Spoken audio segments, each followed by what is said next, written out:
I'd start off first by asking my colleagues if there is any declaration of interest under the Municipal Conflicts of Interest Act that anybody would need to declare.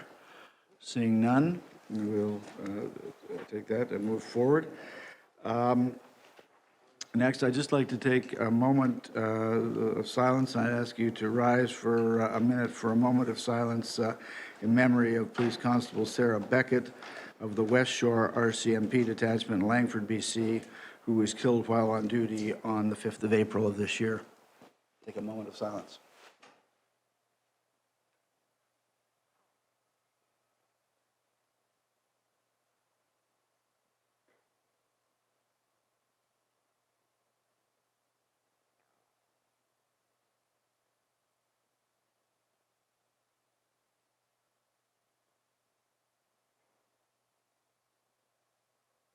Thank you very much. And then the third item, the confirmation of the minutes of the previous board meeting held on March the 17th. I have a motion to approve those. Ken Jeffers, seconded Councillor Carroll. All in favor? Any opposed? Thank you. There is,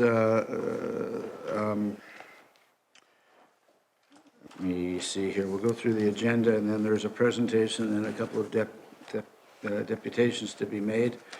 On the agenda then, colleagues, item number 4 is being deferred, is it correct?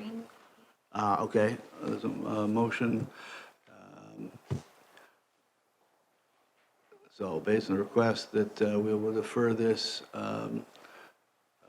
to the May 16th meeting for consideration. Okay. Okay. Proposed by Councillor Carroll, seconded by Mr. Jeffers. All in favor? Okay, carried. Thank you. The number 5 will hold for a deposition. Number 6, there's a deposition. Number 7 is the annual report of the body-worn cameras, and now that's the April report. We recognize that the pilot project finished in March, but so motion to receive, or is there a question? Yeah, I would simply like to amend it to add a deadline. It says we'll report later, and I'd like to know when. A date to be determined by staff. And subsequently presented to the board at a future time. I think at a future time should maybe be changed to a deadline. Okay, so we'll hold that and quickly deal with that then. Number 8 is the annual report, the use of images, Toronto Police Services Board and the Toronto Police Service logo. Motion to receive.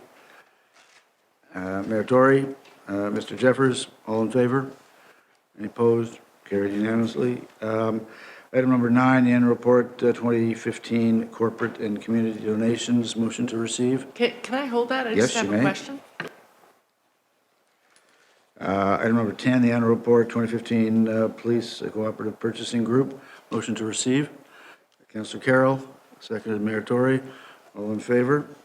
Any opposed? Carried unanimously. Item number 11, the annual report 2015 Toronto Police Service Board's consulting fees. Motion to receive. Councillor Carroll, Mr. Jeffers, all in favor? Any opposed? Carried unanimously. Item number 12, the annual report 2015 Toronto Police Services consulting expenditures. Motion to receive. Mayor Tory, seconded. Mr. Jeffers, all in favor? Any contrary? Carried unanimously. Item number 13, the annual report 2015 sole and single source purchases. Motion to receive. Councillor Carroll, seconded Mr. Jeffers. All in favor? Any contrary? Carried unanimously. Item number 14, the annual report 2015 audit of the general warehouse property and evidence management unit and property held at other specialized units. Motion to receive. Mayor Tory, seconded Councillor Carroll. All in favor? Any contrary? Carried unanimously. And item number 15, the annual report 2015 public sector salary disclosure. Motion to receive. Councillor Carroll, seconded. Mr. Jeffers, all in favor? Any contrary? Carried unanimously. Item number 16, we'll hold for a deputation. Item number 17, the Toronto Police Services Board operating budget variance of the year 2015. Motion to approve. Councillor Carroll, seconded Mayor Terry. All in favor? Any contrary? Carried unanimously. Item number 18, we'll hold for a deputation. Oh, right, there's a deputation. I have some Yep. questions. Okay, we'll doubly hold then. Item number 19, the Toronto Police Services Parking Enforcement Unit 2015 operating budget variance, year ended December 2015. Motion to approve. Mayor Tory, seconded Mr. Jeffers. All in favor? Any contrary? Carried unanimously. Item number 20, we will hold for a deputation. Item number 21, Toronto Police Service 2016 to 2025 capital program request, revised. Motion to approve. Yep, hold.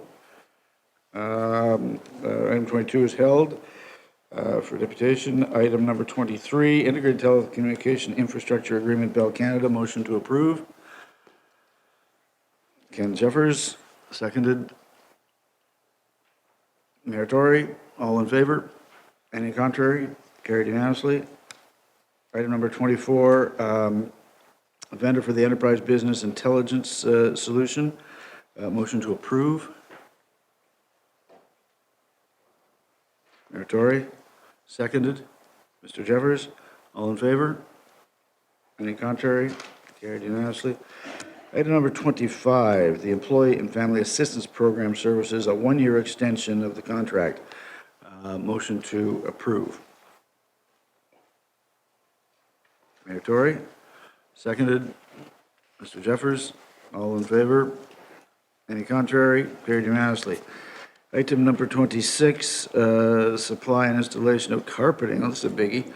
Supply and installation of carpeting from Arthur L. Weaver. How appropriate. Flooring Limited, the City of Toronto contract. Motion to approve.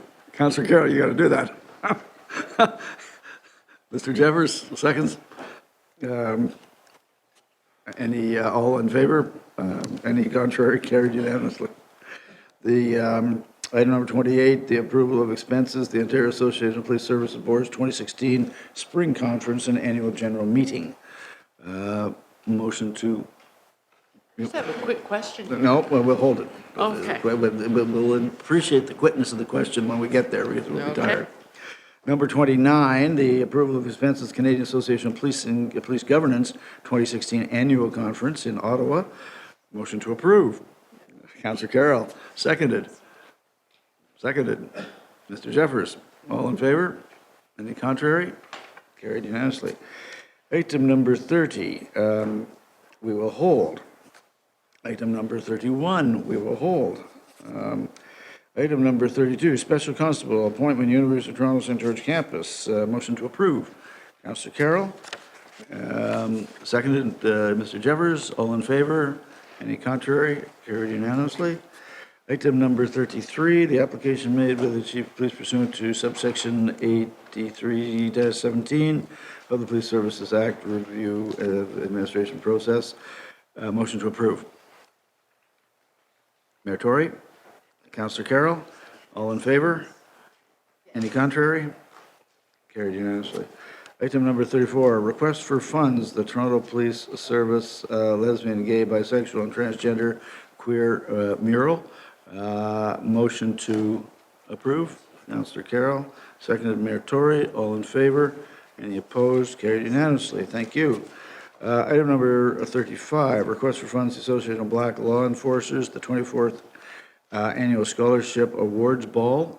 Motion to approve. Mayor Tory, Councillor Carroll, all in favor? Any contrary? Carried unanimously. Item number 36, request for additional funds, law enforcement torch run for Special Olympics Ontario. Motion to approve. Councillor Carroll. With the caveat to BMO that we can't double it every year. Noted. A letter from the chair. Oh, well, thanks. Motion to approve. Sorry, I seconded. I need a seconder for that one. That was Ken Jeffers. Motion to approve, or to all in favor? Any contrary? Carried unanimously. So, that, there's an item number 37 attached, and that is request for funds, the 49th Annual Police Officer of the Year Awards, There's a deputation for that, so we will hold that very briefly.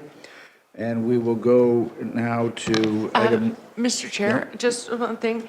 I held 21 for a question. My questions on capital were for item 20, so I can release 21, just in case there's anybody hanging around for that. You are making a motion to approve 21? Yeah. And seconded by Ken Jeffers? Yeah. All in favor? Carried, very efficient, thank you. Did I not deal with 27? You're supposed to catch me on those things. It's, yeah, no, that was, you're right, I didn't. So, item number 27 is the reimbursement of travel expenses for members of the Mental Health External Advisory Committee. Remember, this is the new committee. Yeah, well, that's right, and that's so, motion, the Mayor Tory, seconded. Seconded by the Councilor Carroll. All in favor? Any contrary? Carried unanimously. Thank you. Now we have first now a presentation. For Councilor Ainsley is going to do that, and so a presentation on open data, and given the interest of this, we've allowed you, have you got it set up to be able to use? Oh, yep, please.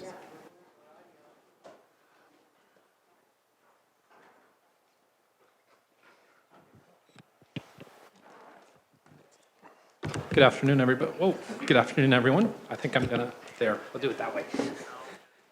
Sorry. Sorry. Thank you, Chair Pringle and the board. I want to thank you for allowing me to come in this morning and make this presentation, and Chief, and I'm glad to see I got ahead of the carpet contract, so I want to thank you for that as well.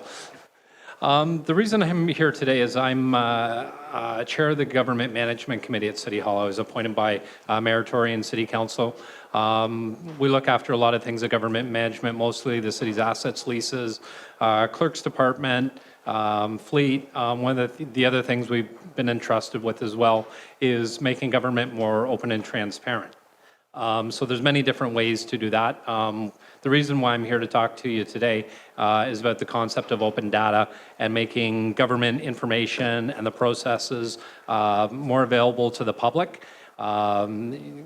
It helps a two-way street buying in between how government operates and citizens understanding more clearly how it operates. I was at the Community Development and Recreation last month. One of the things we do with, it's called data sets or open data, is it provides different sets of data and information on how government does in fact work. The City of Toronto has an open data portal where those data sets are available to the public. Individuals or organizations can use that data, create apps or put together presentations so they understand more clearly how it works. If you go to the open data portal set, I was at Community Development and Recreation Committee last month because the fire department and EMS, there's two data sets. One was a list of their stations and the other one, the boundaries for those stations. Today, if you go to the Toronto Police Services portion of that same portal, you get the same thing. There's two data sets.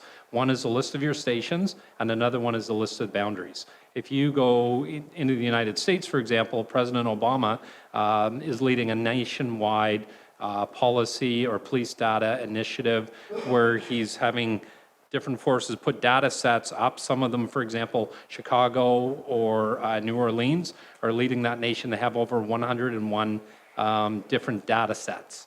One of the things to remember about those data sets, it's not about the quantity, it's about the quality of that information. So saying all of that, I do have a video that I would like to present. Just explains a little more about the whole concept of open data much more than I can. Deirdre?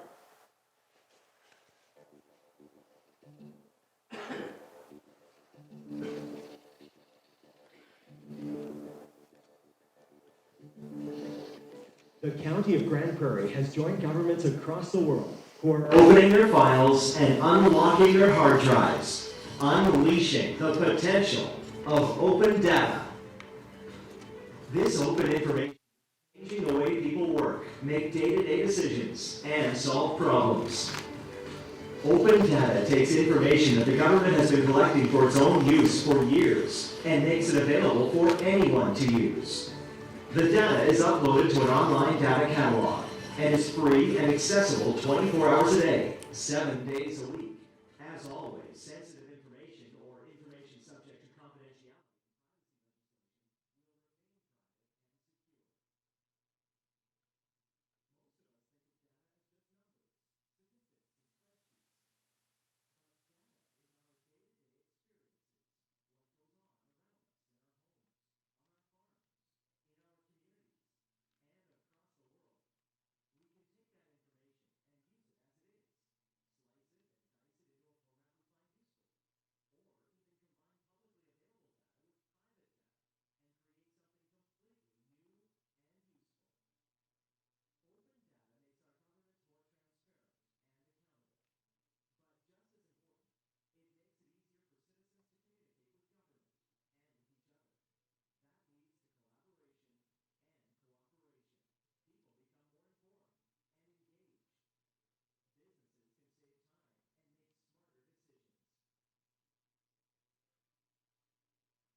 Open data catalog today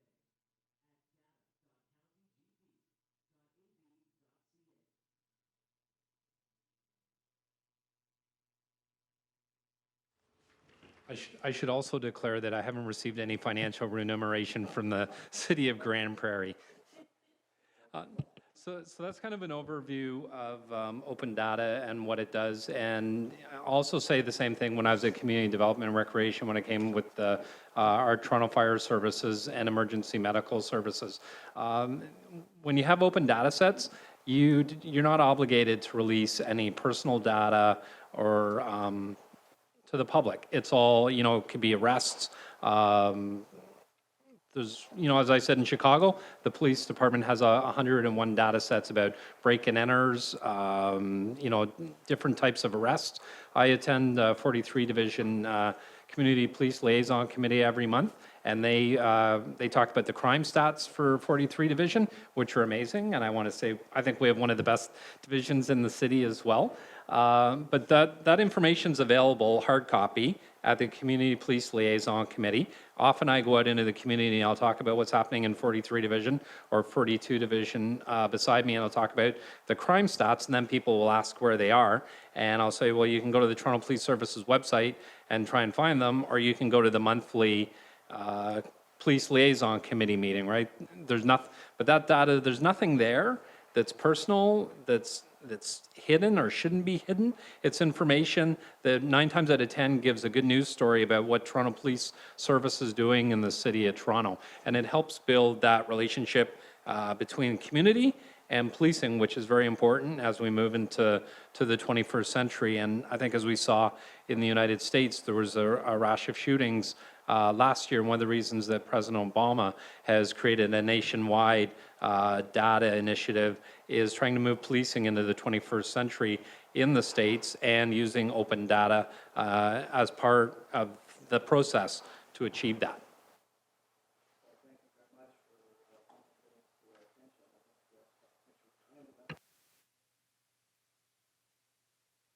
Kind enough to send us a letter. We took the opportunity of talking to the chief, and I think, Mark, you were going to get Ian to come and maybe show what we do have currently. Sure, if I could have Deputy Federico and Ian Williams, one of my top analysts, just give an overview of our yearly, quarterly, and close to real-time open And Paul, source. this, I think, will set the context for our discussion, see what we're already doing, because I think a lot of people don't know.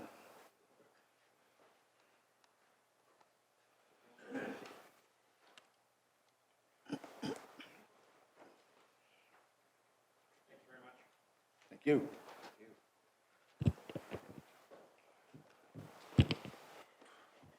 So I'd like to introduce Ian Williams. He's the manager of our business intelligence units and reports up through to the chief's office. So as Councillor Ainsley indicated, the service already provides a rich source of open data for the community to consult using our webpage. He mentions crime rates. There's maps on our webpage that plot homicides and shootings. There are crime indicators, and of course, our annual statistics are also available. This has been up for some time, but most recently, we've also put on our webpage essentially a real-time activity map that shows in real time the types of activities that our police officers are responding to. The access to these maps and to this information is directly off of our webpage, just directly under the banner, Toronto Police to Serve and Protect. So if the community goes to maps and data or to calls for service, they can actually find out what we're doing at this moment, right this minute. And it does provide privacy by not revealing individuals' names and by giving officers enough time to arrive on the scene to establish what exactly is occurring. But the data is then presented in the form of an activity list and the location where the activity is occurring. Ian can talk a bit more about the details of that, plus also the data we share with the city. So I'd like to reassure the council that we agree entirely. The more information we can provide to the public, the better informed the public is, better decisions can be made. Insight into what we do can also generate greater confidence in the service, because we are responding to many, many events in the community that the public would find, I think, quite helpful and I think quite encouraging to know. So the introduction of this activity called Calls for Service is something new this year, but it's now on our webpage. As you might expect, we also welcome feedback and input through our webpage so that we can make sure that we're providing the support and information the public needs. Is this something we can show up now with an example? Yeah, actually, if it could be brought up our external-facing webpage, I can show you right now, if it's of interest to the board. Might be a momentary challenge, but Perhaps while Dee's looking at that, Ian can explain a few more features Please. about our information sharing. Yep. Absolutely. So in addition to these two key products, one of which is absolutely an open data portal that the Toronto Police hosts for maps of major crime indicators, many of which are provided publicly at the City of Toronto neighborhood level, and with more relative information such as the ward boundaries to be overlaid on top of that. We have annual information so that it would show where certain major crime indicators are taking place over year-long periods, as well as every week we update the major crime indicator locations at the nearest intersection level. So in regards to protection of privacy of individuals who may be involved, it would never show the exact location of an event, but it would anonymize it and move it to the nearest major intersection. So we see here on our main page, for those of you who can view any screen, right below our banner you see two links. One is maps and data, and the other is calls for service. So if you just move a little bit to the left there, so the calls for service, you could click on that, and it'll bring you to our calls for service page. So this provides the select calls for service, which officers are attending currently. This is updated approximately every 3 minutes. And for the calls, which you see right now, they stay live for approximately 3 hours, and then they come down after that event has been cleared. If you go, so there's some querying and filtering ability. You can obviously zoom into particular locations. This is very much available on a mobile environment. If you're looking at using a smartphone or a tablet, this is designed to work and be flexible sufficiently to enable you, no matter where you are, to view this information.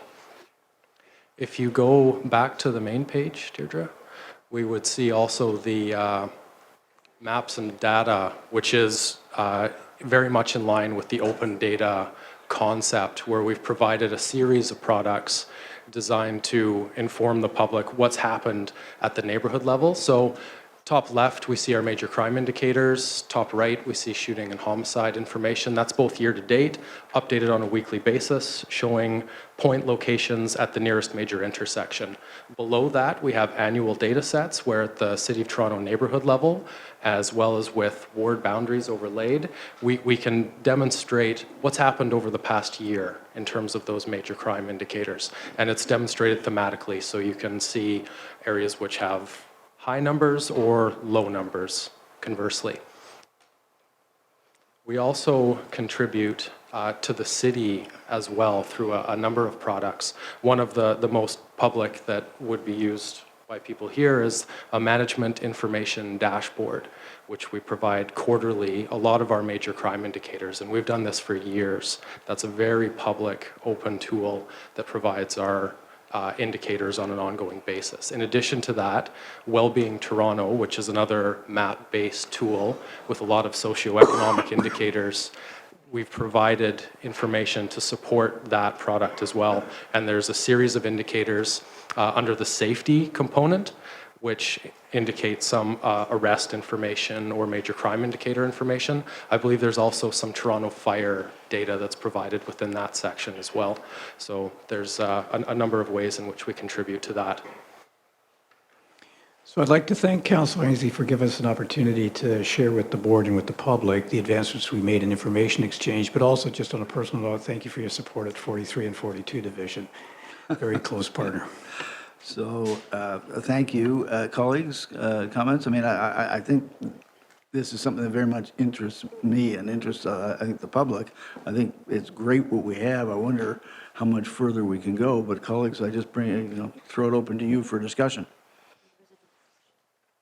There is a deputation as well, so why don't we do that first? Okay. Ken, you fine? We'll do a deputation, then we'll do discussion? Okay. Ian and Mike, thank you, but stand by. So I invite Derek Moran to come forward. And Derek, you have 5 minutes. In fact, you know the rules. I don't get 7 minutes like Councillor No, Ainsley? you don't. You don't have a video. And just for Chris and Miguel, there's no videos in future. It was a presentation. Okay, can you let Derek, me know over to you. when Yep, I got will. 30 seconds left? You're on now. Yep. Okay, just get this off the top. I've actually tried to take advantage of the open data thing that they're talking about at the City of Toronto.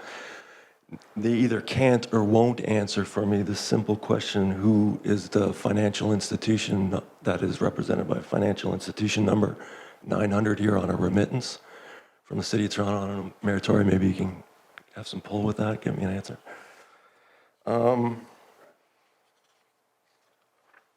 In the interest of transparency, what I should have been saying all this time is I acknowledge and accept the subscribed oath that you've all taken to be faithful and bear true allegiance to Her Majesty the Queen. I think it's her birthday today, actually, by the way.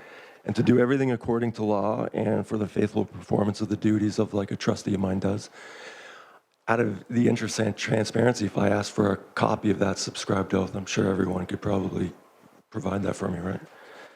So this is such an important subject because the reasons why transparency is so important is that having to rely on belief always ends up serving someone else's agenda. If you cannot get accurate information, you cannot get the facts, then one must rely on probabilities.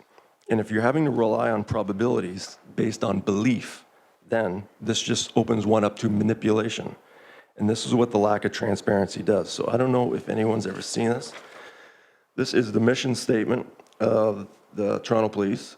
Talks about honesty. We are truthful and open in our interactions with each other and with members of our communities. Integrity. We are honorable, trustworthy, and strive to do what is right.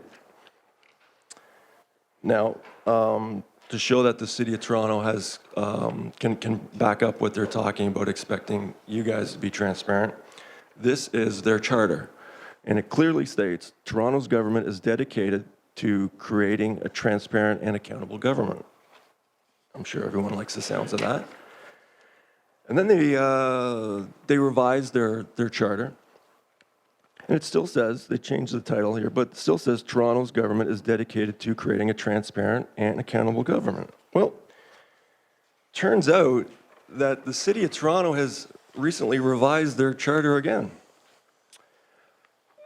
Nowhere can anyone see any yellow highlighting. And the reason why that is because apparently at some point in the middle of the night, the City of Toronto just removed the wording that says Toronto's government is dedicated to creating a transparent and accountable government. So I'm quite sure this is a very embarrassing moment for Councillor Ainsley and the rest of the City Council and councillor members who are on the board here. But what's the message that's being sent here? How can you guys very well show up here and try and school Chief Saunders and the police, and yeah, you guys should be more transparent. But in the end, they have absolutely no credibility to tell anybody to be more transparent and accountable when they've reached into their own charter and removed that language. They're basically asking you guys to do something that they're not even doing themselves.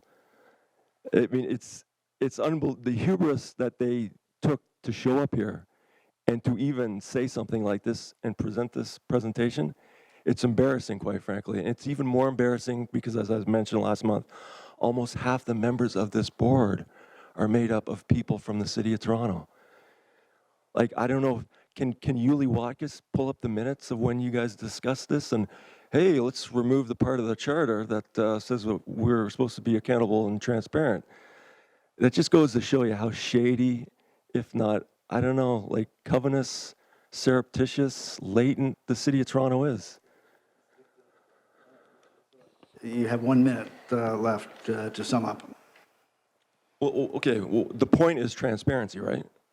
So the point is, what credibility does the City of Toronto have at all to show up here and wag a finger at these guys and tell them the way it's going to be and be more like us and join your colleagues in serving the residents? I wouldn't call myself a resident, more like people. If they're not going to be transparent and accountable, how do they have the nerve to tell anybody else that they should be accountable and transparent? Does that seem fair? You're making recommendations. You're being heard, so thank you very much. If that concludes your presentation, we appreciate you coming. And you understand what I just said, though, right? I think so. Okay. Thank you very much. You're more than welcome. The Councillor Ainsley has just indicated to me that the Councillor, there's something you wish to amend or add to. So maybe you come back and I'll give you 1 minute just to, because we're looking at the letter you have sent us and then we're going to discuss it. And I think if you've got a further recommendation, you should do it now before we do the discussion. Sure. So there is an open by default standard that the province of Ontario has implemented, and I think so. If the police services, the police department is going to have an open data or data sets, I think it's important that they comply to the provincial standard. So there's a uniform standard right across the entire province. Also in terms of raw data and also historical format. I appreciate the slide decks that are there. But one of the things that you get with open data is to be able to take that information in a usable format and that people can take it and examine it or use it or create apps with it. There's municipalities in the United States that fire, EMS, will work together. In Baltimore, for example, one of the things that they did with open data is they used crime stats from all their, or statistics through their open data sets from all of their emergency departments, and they used it to distribute smoke alarms to underprivileged families in apartments that didn't have them. They were actually knocking on people's doors saying, here's your smoke alarm, and people are like, how could you possibly know I need a smoke alarm? And so, well, by using the open data sets from fire, emergency, and police, they were able to establish that. And that's an excellent example of what you can do in a community with open data. So if you could put those extra recommendations as an amendment to your letter for Deirdre. Yes. That would be great. And colleagues, I now turn it over for discussion. This was item number 16 originally, but we moved it up so that Paul could make a presentation. Shelley. Yeah, so I have some further questions of staff. So we have before us an example of what happens when we provide the data to staff, to civilian staff. I would assume that you would have to do, you'd have to do a certain amount of security protection of privacy information, things like that, before even turning the data over. You've turned over raw but scrubbed data to Ian before he can create the maps before us. So you don't have the details even of the people involved in these cases. Am I right? No, that would all be removed before Right. it would be published, absolutely. So I guess the question is what we can do about providing all of the raw sets that create these maps. Because I think the point that Councillor Ainslie is making in his further point is that's where it leads to being able to combine it with other data. We may not, for instance, have the time or the resources in one division to overlay this with information outside of the police. We often talk about, gee, this looks familiar. We're looking at incidents and they seem to be following the U shape of where we know are some of our priority neighborhoods. But we could do a deeper dive in that just by putting up the raw data.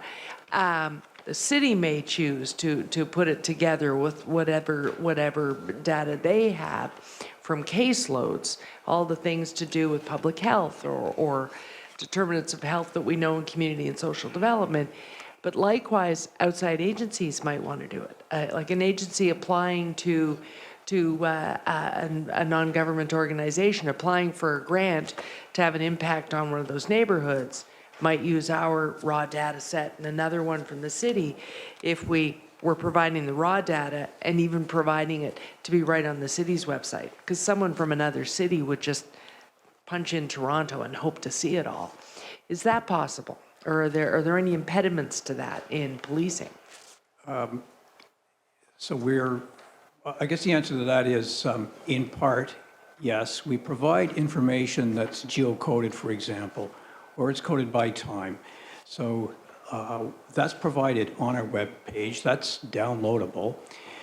Personal identifiers and confidential information that has to be protected by either privacy or for national security reasons or police security reasons. That's all information that's protected, that's accessible perhaps by a freedom of information request. So those researchers who want to do more intensive research can ask for data that's not necessarily revealed on these public-facing portals or information, but the public-facing prompts that inquiry.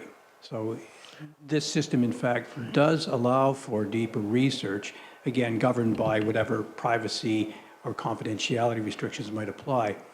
But if individuals are interested or agencies are interested in comparing the police data with other public sources of information data, we're confident that our public-facing portals allow for that. So you can go to our shooting and homicide map and overlay that with other information that's the city's providing. You can actually get a little bit of a description of the event that's been sanitized, so it protects, there's a privacy impact assessment been done, so it protects privacy and confidentiality. But it also allows researchers to ask us for more information. That gives us a chance to consider that request in the context of those conditions that would apply to release of information or disclosure of information. Right. But all of that stays here on our website, or can it be passed along to the city so that it would all sit in one place? Well, it's accessible by anybody and it's downloadable by anybody. This is, prepared for public consumption and public use. So a city agency can certainly go to our webpage and download the information they want directly. But as Ian indicated, we actually have a partnership with the city where we provide data for a multitude of purposes directly to the city. Right. I'm just looking at it now, and I'm getting to points where I don't understand what's going on anymore. So I'm getting pretty close to Rob. Okay. So, Shelley, you, But it stays here. I think there's benefit in it. The point I'm making is police to police organizations, you might think of just researching here. But if you were trying to, say you were trying to put together something that showed you the 5 biggest cities in Canada, what's going on in one respect or the other, you're going to go to the main city website, trying to hunt it all down. So in terms of creating, what is the profile of this community? Is there easy and open conversation about posting it all in one place? That's a great question. So we are linked to the city's information systems and portals, and we cross-link with the city. So if an exploration of our website, you will see that you can link to a number of agencies. Prominent among them are the city. So somebody who is interested in pursuing one particular topic can actually follow a trail of links to get more information from a deeper source of information that could lead them from the Toronto Police webpage directly to the City of Toronto.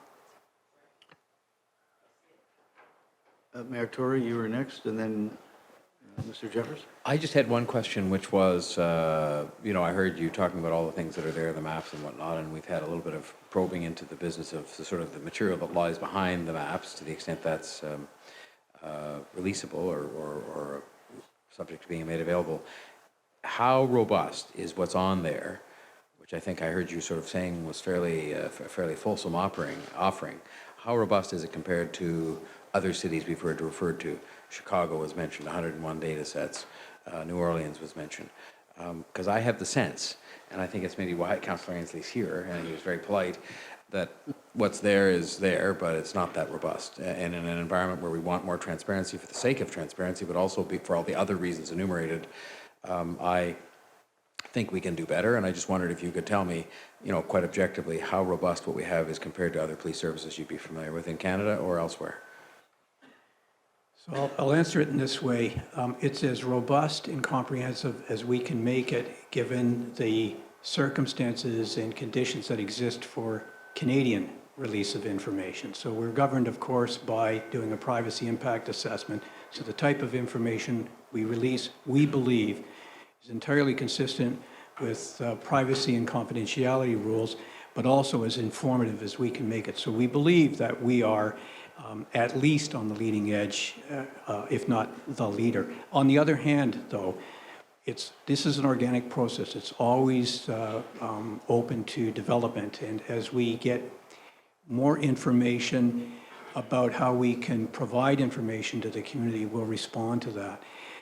The Americans are not governed by the same confidentiality and privacy restrictions necessarily as we are. So there are some conditions that exist that might allow the Americans, for example, to release videos of encounters when we're not able to do that here in Canada or in Ontario. So governed by that. But in terms of technology and the commitment to share information with the public, I would say we are at least as advanced as anywhere else in the world. So I invite people to make those comparisons, and the fact that you can access our information now allows people to make those comparisons. And as I indicated earlier, we invite feedback via our webpage to help us improve our product. Ken? Yes, in view of the diversity of the city in particular, how two questions. How is this access to information communicated, one? And two, in terms of if the last 2 or 3 years, how would you describe the number of hits on the service for this information? Thank you for that question. So our webpage gets literally millions of hits a year. But we do recognize that not everyone has electronic access to information systems. So much of this information is also produced annually in our performance reports. So we do an annual report, we do an annual statistical report that contains much of the information that we publish online. So those who don't have access to a web-based or computer-based information can get it through our regular publications. This is in addition to our regular publications.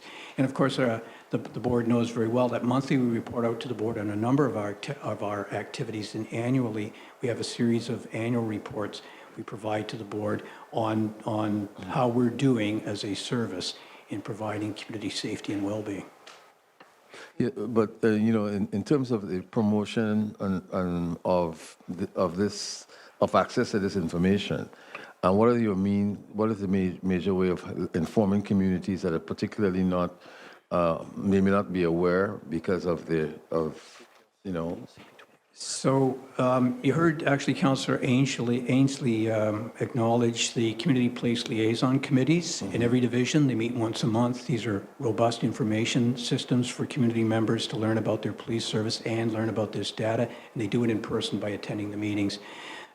We produce news releases that are published in mainstream media and local media about the events that are occurring. This is another source of information. Each one of these information sources, by the way, encourage people to access other systems of information. So often people are referred to our webpage. We know that the library, for example, makes access to the internet available to people without cost. We have an app now that's available on mobile devices to access Toronto Police and get referred to these information. For those who are completely isolated and need to rely on paper systems, a visit to the local police station will get them access to a wealth of information about what the police are doing and information on how they can access more information. But I invite the community members, of course, inquire of the board. We publish these reports annually through the board. They're now available on open source for review, and they don't necessarily require somebody to actually have a computer to read them. Mayor Tory, did you have something else you want to add? Okay. Thank you, Mike and Ian. That's great. I think that, you know, we've got some great work we've already done, but I also think that in Toronto, we'd like to be best in class in this. So again, Councillor Ainsley, I thank you for bringing this forward. But I think, colleagues, if you're all right with it, I would ask the chief to take this away and come back to us with you know, where further we might be able to go, Mark, and you know, who do we see out there as best in class? Where can we learn? Who's doing whatever? I mean, I was interested that it was not what I would have suspected. The video was from Grand Prairie, I think. So that was a bit of a surprise. But I think your board, and I take the liberty of speaking for my colleagues, I think this board wants us to be in Toronto the best in class in this. We're obviously a long way down the road, but if you could come back to us, I would propose with an update as to where we can take this further and who else out there would be best in class. I think that's what I'd like to see if my colleagues are in agreement. Can you phrase that into a motion that we can? Well, just yeah, refer the report, the request that Councillor Ainsley's made, plus addendums to the chief for him to come back 2 months. That would be June. Could we look at July? July, yep. At the July meeting with what further we can do and what best in class out there, what other services are providing, because I think we would like to know that we are the most transparent, we're the best, we've already made huge strides. We'd like to be the people that, I don't think we have to create a video, but that people are looking at saying, we'd like to be like Toronto.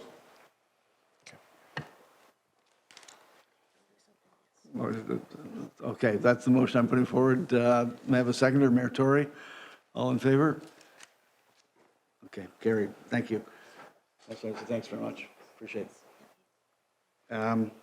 So next, we move on to, I'd like to jump around a bit here. Chris Worth is with us. I think it's number 37 on your agenda.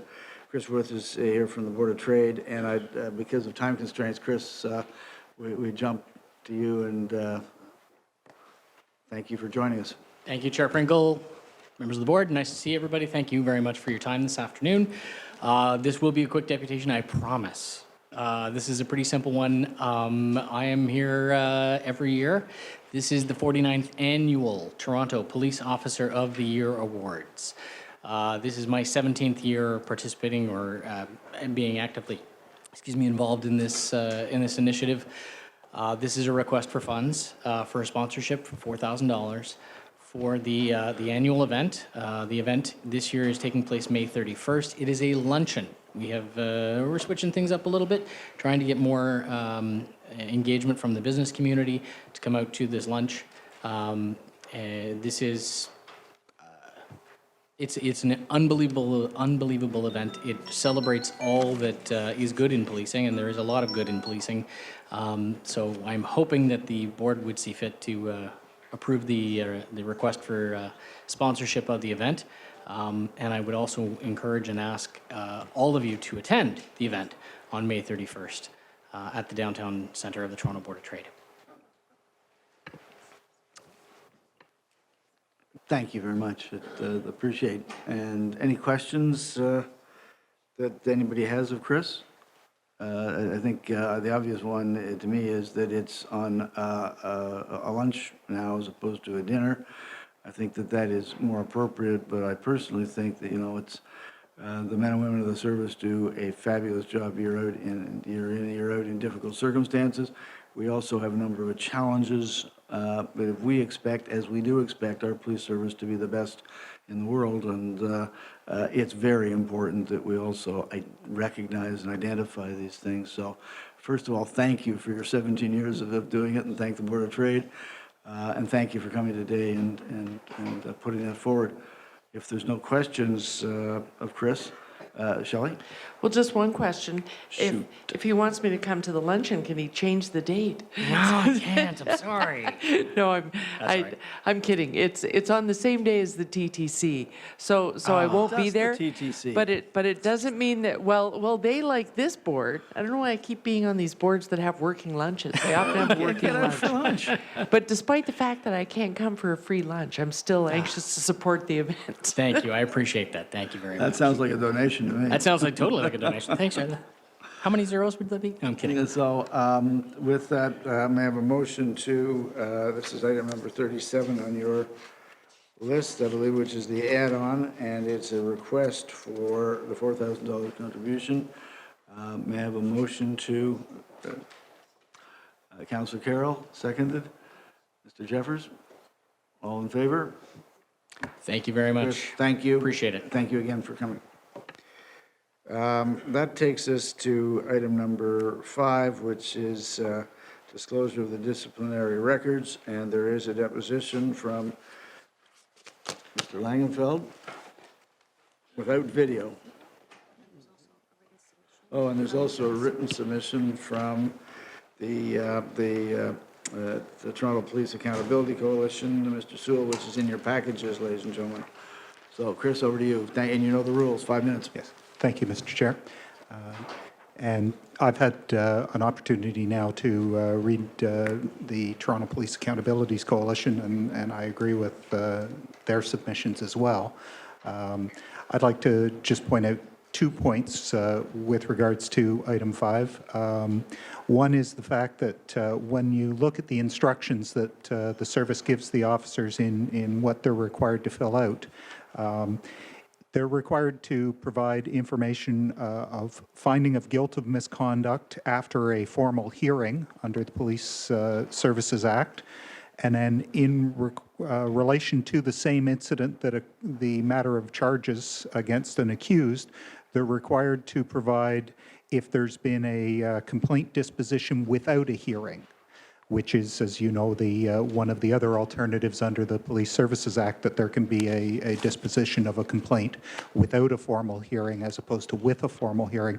And based on these instructions, there seems to be the possibility that an officer could have been subject to a complaint, that the resolution of that complaint could have been through not through a formal hearing, that it could have simply been an alternative disposition, but that information would not get reported to the Crown. And I think that is a potential problem, that it's certainly going to be a rare situation, but there is the possibility that there could be something that had occurred where there was an informal disposition to the matter, but it doesn't get reported to the Crown and therefore doesn't get released to Defense Counsel.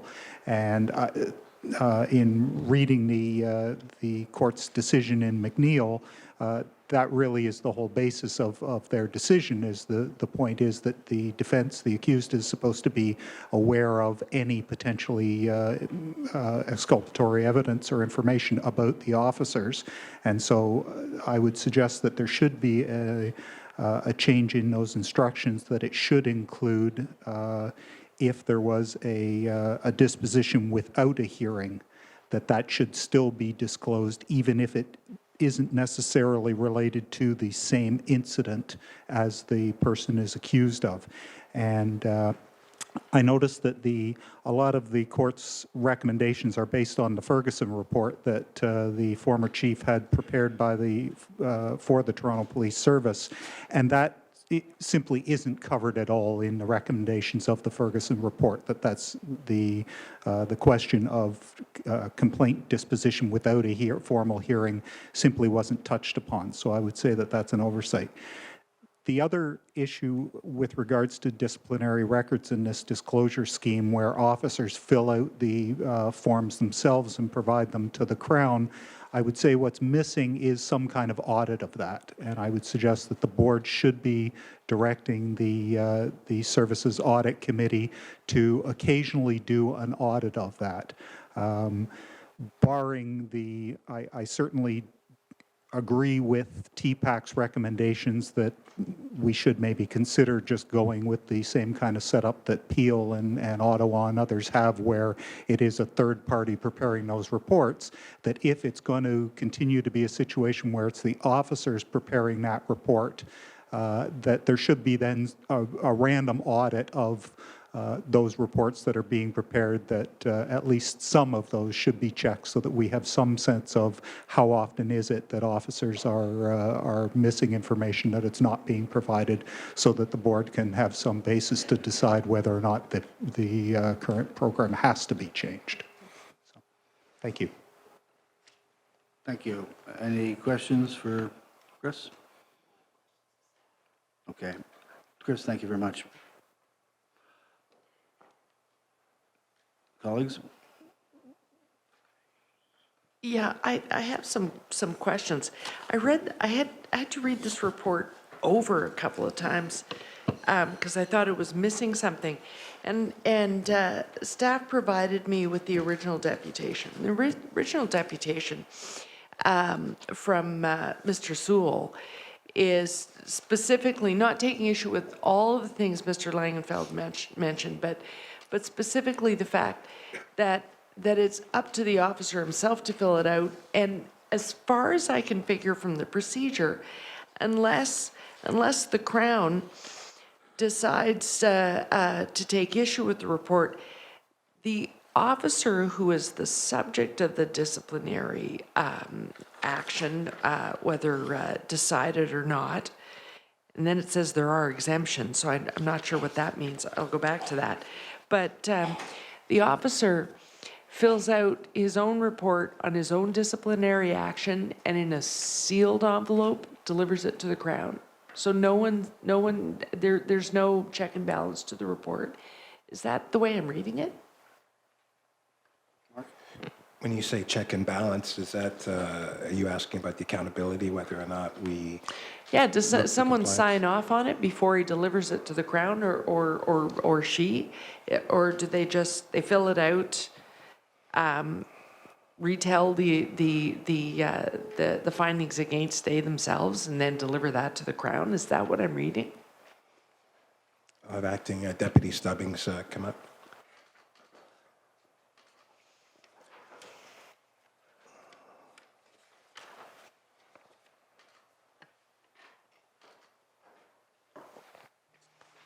Good afternoon. To your question, the officer does fill out the form as required by our process, our procedure, which is documented and codified. The information is put in an envelope. It is sent directly to the Crown Attorney.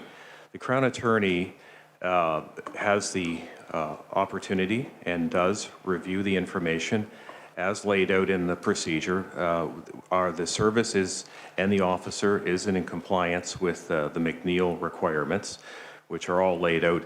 And I can point you to actually page 7 on it's on the appendix, which does lay out all the disclosure exceptions in, that's the actual form. The officer, upon their completion of the report, has the opportunity to review all of the materials that are relating to their disciplinary record through the assistance of legal services and through our information security area. So the information that they have submitted to the Crown is factual. It's based in evidence, in hearing decisions, and that's what gets to the Crown Attorney, and that is legal.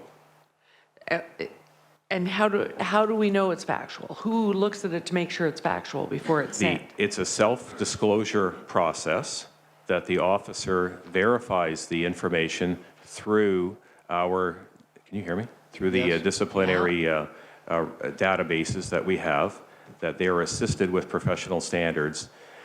And I can tell you that to take it further, They're assisted with they're assisted by someone. So someone else does see this form before. Professional standards, when they have a question about their information, to make sure it's accurate for the purpose of the Crown. Yes, who makes sure it's accurate before it is sent away? The officer with the assistance of professional standards, the information security unit.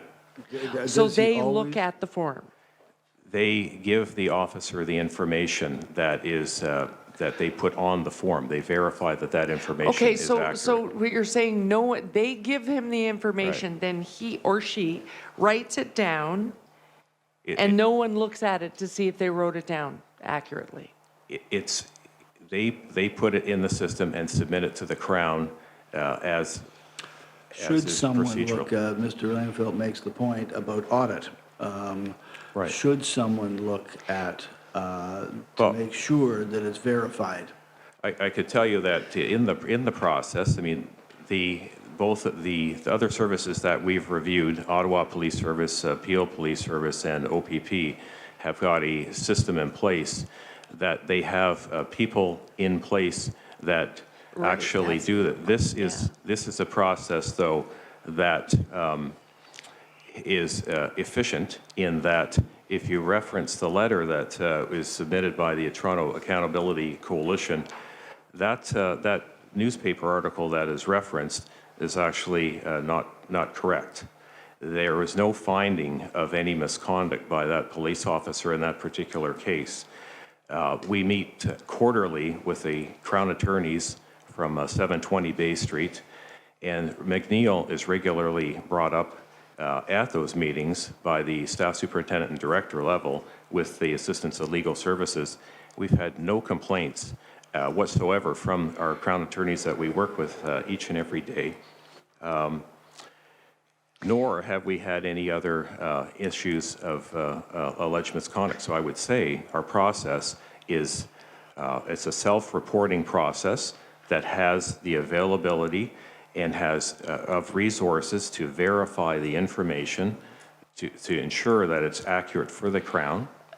Who does that? Who ensures that it's accurate for the Crown? The information security unit, if there's a question of the information. But only if they're asked, is that correct? Correct. So So how that would in they know what theory, to ask? Is it when this McNeil report gets to the Crown, is the okay. Crown expecting it? Because they've already looked at some other materials on the misconduct in question?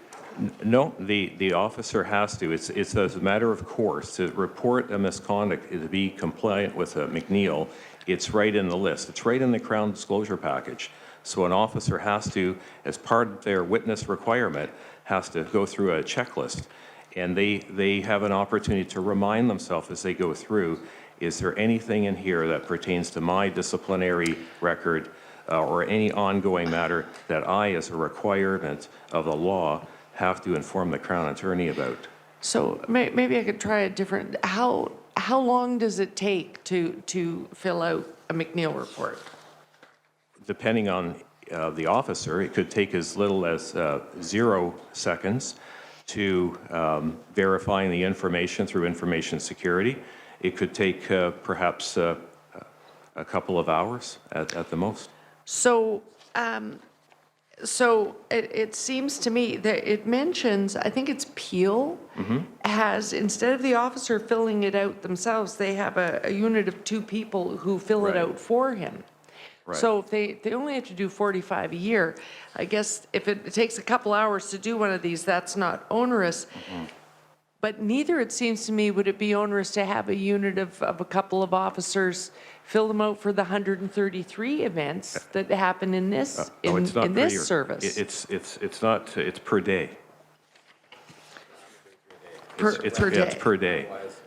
So they could take anywhere from 2 minutes to, so we'd need more than 2 people if we That's won't what have we're the getting. people. What I would submit to the board Is there that ever a random check to make sure The- that they're accurate? the- Or does the officer feel entitled to keep it No, private?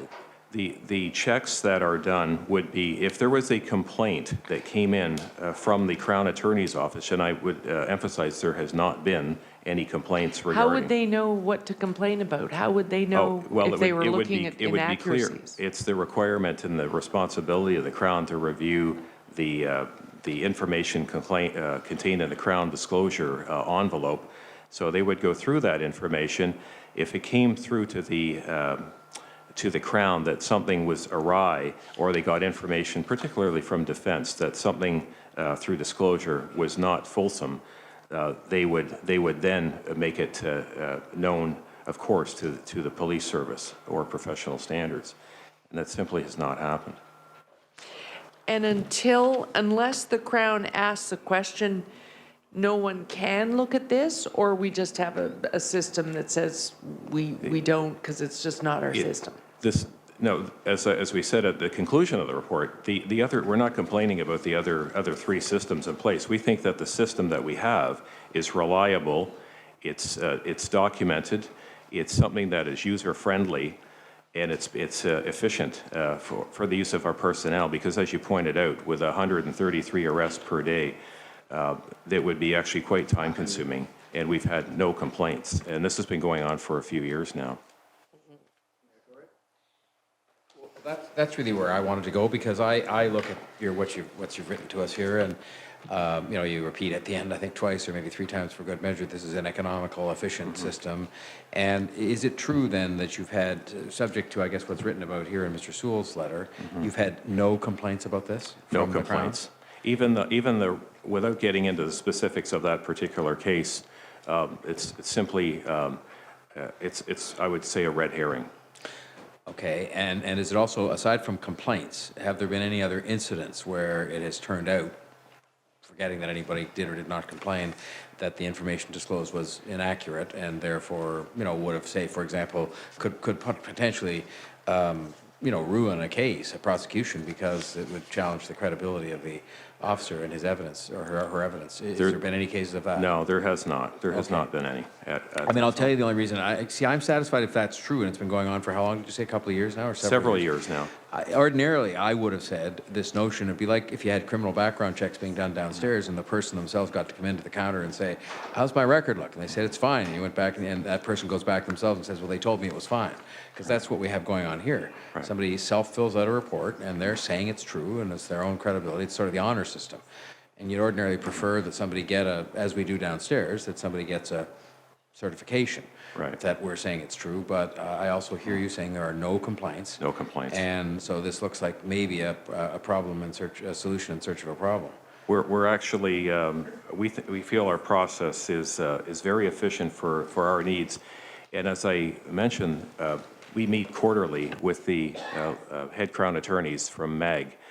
And this is, McNeil is a standing issue, and we have no complaints from the lead crowns at MAG that we deal with. In fact, all of our hearing decisions, as you know, are available online as well in fulsome read for the most significant of cases. Okay, any other questions, colleagues? Acting Deputy Stubbings, thank you for moving forward. If there's no other questions or comments, Shelley? Well, I'm wondering if we could get a report back from staff on what would be the impediment to at the very least looking at whether or not this practice of at least swearing an oath that you have filed something factual with the Crown, or is that captured in their general oath of service? Carl, that's a 'Cause question it more doesn't for seem you, to me but that would be I that would think expensive. I would think to some degree it is. The other thing is, you know, it's, as Mertori said, you know, we're doing this now. We believe it's the most efficient, and we've been doing it for how long? Since 2009, And we we've started had this. 0 complaints. So while I share Mr. Langenfeld's concern that, you know, it does see, but you've got to have some evidence first, some real evidence, and I don't think there is any, that we've got an issue here. So, Carl, I just kick it to you next. Well, the police officers, just by virtue of being police officers, have sworn an oath to begin with for general purposes. The form that I'm seeing here clearly has a line. It's not an oath per se, but there's a line certainly for officers to sign and attest to the fact that they've read all the instructions, to fill it out completely, and will keep it up to date as required. So, I mean, it's not a sworn oath, but I think juxtaposed with their general oath of office, it's probably sufficient. Rick, you've just been handed something. I just further bring to the attention of the board, and just a reminder, as far as oath, once you give evidence, you're under oath. So anything that you commit to evidence under oath, which would include your impropriety with not disclosing something or couching something, that would be on the low end a misconduct. And anyway, that's it. Okay, Chief Saunders? Yeah, I was going to say that, you know, to willfully mislead an administrative process to turn it into a criminal charge, there are some deterrent factors for officers to be compliant with it. And so you're not going to jeopardize an investigation. You're not going to jeopardize your career for the rest of your entire career for deceit or other charges for the sole purpose of not deliberately putting something in there. So it's not perfect. I'm not here to say that it is a perfect system. No, I get you. But, you know, we've also, And I get that too, and I'm mindful of Chris is nodding over here, but the reality is we haven't had any complaints. We're talking about how we modernize, streamline the organization, and where there doesn't appear to be, there appears to be the proper compliance and check. You know, I kind of take comfort in that until I hear differently, which I think meritorious what you were saying. Mr. Jeffers, you haven't weighed in. Any thoughts? Okay. Motion to receive. Meritory? No, hang on, we're halfway there. Councillor Carroll. No, I'm probably not going to vote in favor, but go ahead and move the motion to receive. Well, no, we want to get this right. If you've got something else that you want to, No, I'm just not going to vote in favor. It's not my favorite system. okay. You don't have to be unanimous on everything. No, you don't. Sometimes I'm not going to vote with you. I don't get to vote. Proposed meritory, seconded, Mr. Jeffers. Okay, all in favor? Any contrary? Carried, not unanimously. Thank you very much.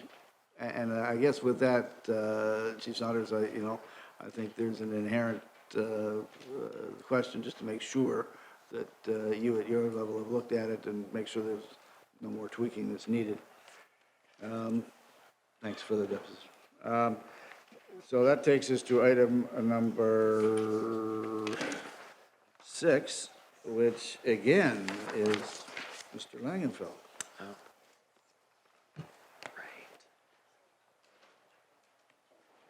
Big surprise, I'm here again. I think last time you were 3 for 3 in a row. Which item? And you've started. Okay, thank you. Just a few points here on the Health and Safety Committee report. I note that in the committee's report, item number 3, they have the officers of 31 Division requesting conducted energy weapons. And you'll recall that, I guess it was probably 2 years ago now, that the board, 3 years ago, that the board put a hold on having conducted energy weapons. And I would certainly suggest that it's appropriate to hold off on that until the issue of the body-worn video is until we have a policy in place for that and until that's ubiquitous through the system. I would suggest that having that in place will tend to deal with some of the concerns regarding conducted energy weapons, and I think at that point maybe tasers will be an appropriate alternative use of force for the service to have. But I think until that issue is dealt with, which we'll be coming up with shortly. Couple other points in the report. I just note for item 4 for the dog services where they put in the washer and dryer in the report, they don't disclose what the total cost was. And I would just suggest that that should be an appropriate thing for reports to the board to have what the total cost of all these things end up being. And then there's the issue of the barn swallows and at the Marine unit. And I know this has been coming up for years and years now, but I'm a little, more than a little taken aback that in this report it's got that Mr. Duncan, who is the, he's working with the, he's a wildlife specialist working with the facilities management of the Marine unit, is saying that it could take 3 years and up to $1.2 million to build a new birdhouse for these barn swallows. And I think that's absolutely ridiculous that we even end up with that in a report before the board. I'd like to suggest that perhaps the service can find a local high school and give them a couple $1,000s worth of plywood and have them do a project where they can build some birdhouses for them.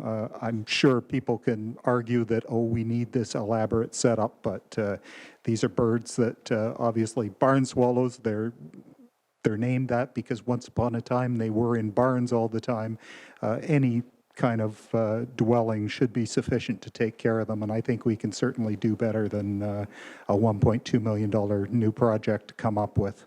And then just in the joint, the Central Joint Health and Safety Committee's reports in the notes for the minutes here, they just mention having the TPS fitness pin testing, and they say they tested 410 fitness pin tests, of which there were 408 passes and 2 fails. And I'm just wondering if that's a standard thing where the service overall tests all the 5,000 odd uniformed officers in the service, whether they're subjected to a regular physical fitness testing. I assume they are, and just that isn't in the report here. So it just struck me as I was reading it. So that's basically my points on this item. Thank you. Any questions of Mr. Langenfeld? I would just point out to the chief and the deputy, Federico, that Mr. Langenfeld and I have not talked offline about barn swallows, just to point that out. Yes, well. Thank you very much, Chris. Any questions, any debate on this? Does anything you wish to add, either the chief or any of your colleagues? I mean, I think it's a very fulsome report. Chris dealt with a couple of issues there. I should say perhaps the connected energy weapons is a discussion that is ongoing. I think it was 3 years ago that the Mental Health Subcommittee of the board held hearings at at the council chamber of City Hall for 6 hours about conducted energy weapons, and that the board of that day came out unanimously of the view that we would not extend the use of EWs at that time.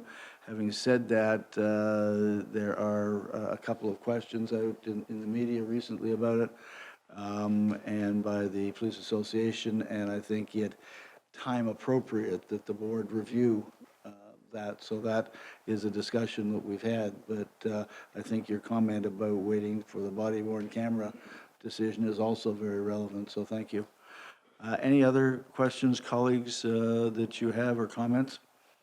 And if not, I would have a motion to receive the report. Yeah, motion to receive. Seconded, so that's Councillor Carroll, seconded by Mayor Tory. All in favor? Any contrary? Carried. Thank you. That takes us now to... oh God, it is 3 back-to-back. The 2 reports, 18, which is... yeah, the TBS, the 2015 operating budget variance, and also the 2015 capital budget variance, and this is a deputation by, again, Chris Langenfeld, and just because it's 2, I don't think we're going to give you 10 minutes. Fair enough. And one of these days I'll learn to just not bother getting up from the seat, and I'll just sit here and talk all the time. We wouldn't like that. No. I'll mention first, it was, the inquiry was made a previous time when I commented on budget issues, and it was questioned sort of what my background might have been. So just for the board's information, I've got 20 years as a financial officer, a corporate accountant, office manager, controller, and of that, 10 years spent as a IT financial consultant with corporations setting up their business systems. And Mr. Mayor, there's no reason you would remember, but in fact, when you started with the CFL as commissioner, I was there for a short period of time setting up and resolving some issues with their accounting systems there. So we actually met a couple of times way back when in the day. So with regards to the operating budget here, the big issue is the question here of the Vehicle and Equipment Reserve Fund. And I note that in the services submission here, towards on the last page there, they've said the service is proposing to use the surplus to increase its contributions to the Vehicle and Equipment Reserve by $6 million. That they're going to take the excess funds left over from the 2015 budget and add that to the Vehicle and Equipment Reserve to bring it up $6 million. You'll recall that from the 2016 operating budget, when we were dealing with that, that was the area that the service actually cut back in order to meet the city and the board's request to reduce their budgets. And in fact, if you go to, it's in both the October and November extracts, the minutes from those time periods, looking at November, minute number P292, it reads in part, in order to reduce its 2016 budget request, the service reduced the planned contributions for reserves by $3.5 million in the original budget submission to the board. In order to respond to the board's request for additional funding reductions, the service is reducing the required incremental reserve contributions by a further $2.1 million, for a total of $5.6 million in reductions in the 2016 budget request. And this is again related to the Vehicle and Equipment Reserve. So in fact, they've said that for 2016, they've reduced the budget request for that by $5.6 million, and now they're taking the excess from 2015 and they're actually adding $6 million. So in fact, they're increasing the reserve by $400,000 rather than returning some of that money to the city. And it strikes me that generally, in terms of these, there are a number of reserve funds, and what the board doesn't receive is any sort of accounting of those reserve funds. You don't get a breakdown of what are the balances, what are the projected needs of that reserve fund, how much is currently in the vehicle and equipment reserve fund, what is the expectation that they're going to need to make new purchases of equipment and things of that nature. You're not getting that breakdown that would allow you to analyze whether or not that reserve is appropriate, whether there should be increases in funding, or whether in fact there is excess money there that should be put to other uses. So I would suggest that for future budget reports, that should be one of the things for all these reserve areas that, and there are a number of them in the budget, that you should be getting a breakdown of those reserves and a better accounting of those funds. The budget subcommittee does see those and goes through it fairly extensively. I'll let Sandra answer in a second, but is that your presentation, Okay. Chris? Because you have 45 seconds. Oh, I'll talk quick.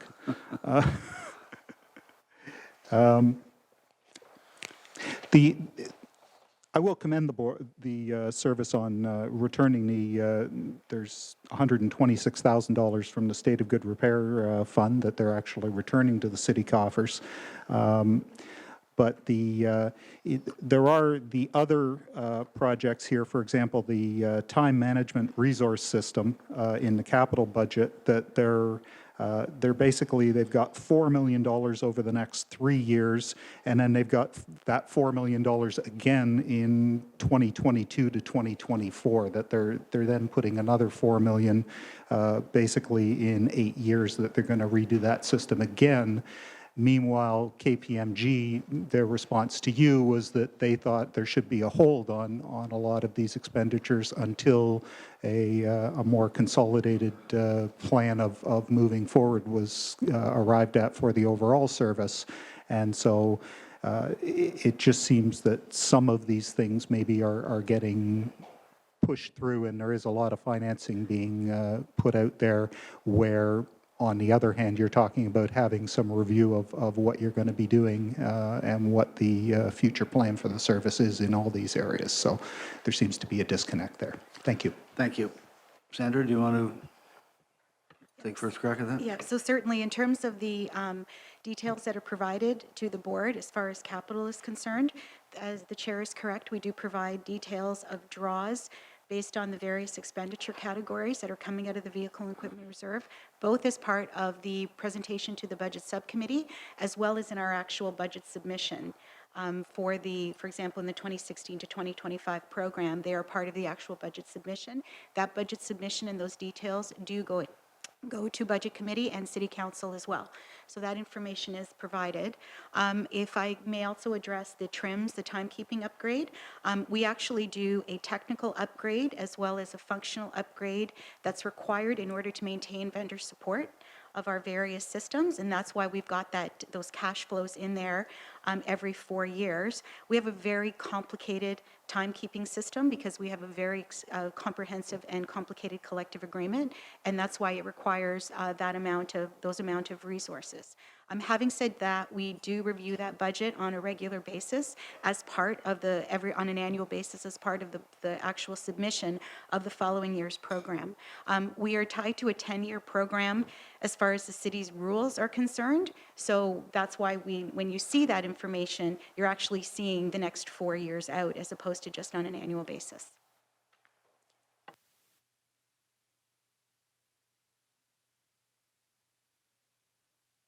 Yeah, in operating, it mentions that discussions of the reserve contributions have all been discussed with finance staff already, and I see city finance staff are here. I'm concerned, though, just in terms of expectations on us for next year. The fact that we're moving back, holding crossing guards and lifeguards programs in non-program while they were doing their review, and now they're put back in, and our budget is adjusted in both gross and net, I would assume. will that be adjusted on the record such that the expectation on this next year will be calculated as to the change over this new adjusted budget mid-year? That's correct. Our budget is was adjusted in year in 2015. Right. And so that was the starting point for the 2016 budget. And so they'll be measuring how well we meet whatever target is set, whether by us through our task force or by the city's global target. They'll have this new number in effect. Okay. That's right. Just want to make sure we get credit where credit is due. Okay. And then in capital, I had a question similar to. Oh, it was similar to Mr. Langenfeld's asking about technology, because we did say we were going to do as little as possible here. First of all, the low spend rate in capital from last year is largely due to, there was a big $37 million chunk in there for 54 division, and we've decided again not to build the new facility they need until after the task force. But is this the last year we can carry that forward? Yes, it is. So we would actually lose those funds at the end of this year.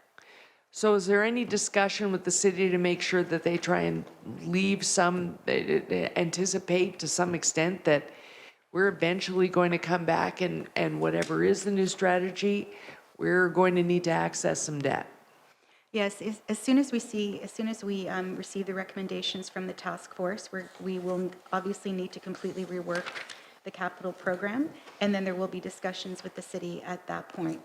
If you recall, as part of the 16 process, we actually redefined the use of that $7 million and called it for facilities realignment. So we are using some of the funds this year, which you will see when we report to you on the variance for the first quarter of this year. We are using some of the funds to help with some of the work that the task force is doing in terms of what facilities will look like within the city overall. Oh, okay, so some of that initial will be used. environmental scan. And there's it's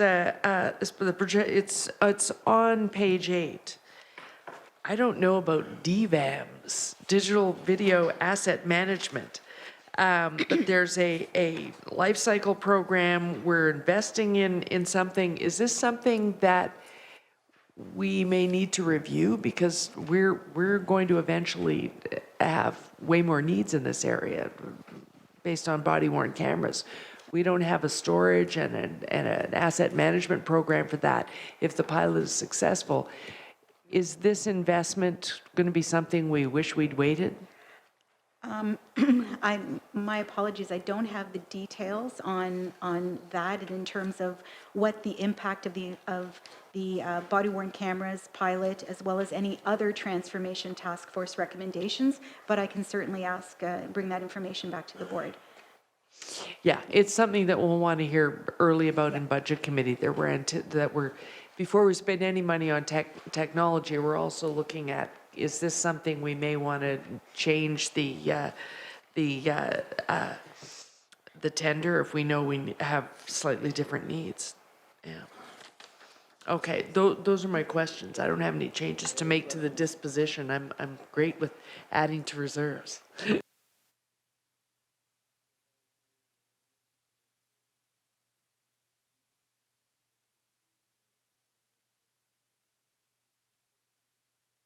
Oh, I did forget to make my shot across the bow, though, on 18.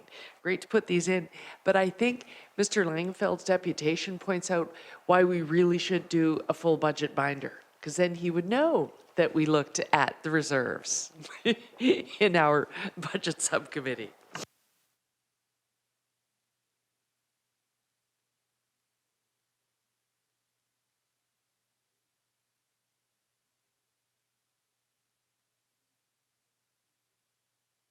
A motion to approve the 2015 budget variance report for the capital, budget. Sorry. Motion to approve the 2015 capital budget variance report for the service. Councillor Carroll, seconded Mr. Jeffers. All in favor? Any contrary, carried unanimously. And that takes us now to item 22. And again, there's a deposition, but there are three gentlemen, Mr. Lawrence Gold, Mr. Pete Georgius, and Mr. Matthew Poirier. And the three of them, I gather, wish to sit together but depose separately.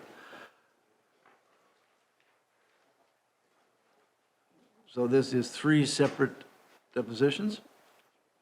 Okay, I guess that's 5 minutes each, but I'll be absolutely strict on it, so be concise, please.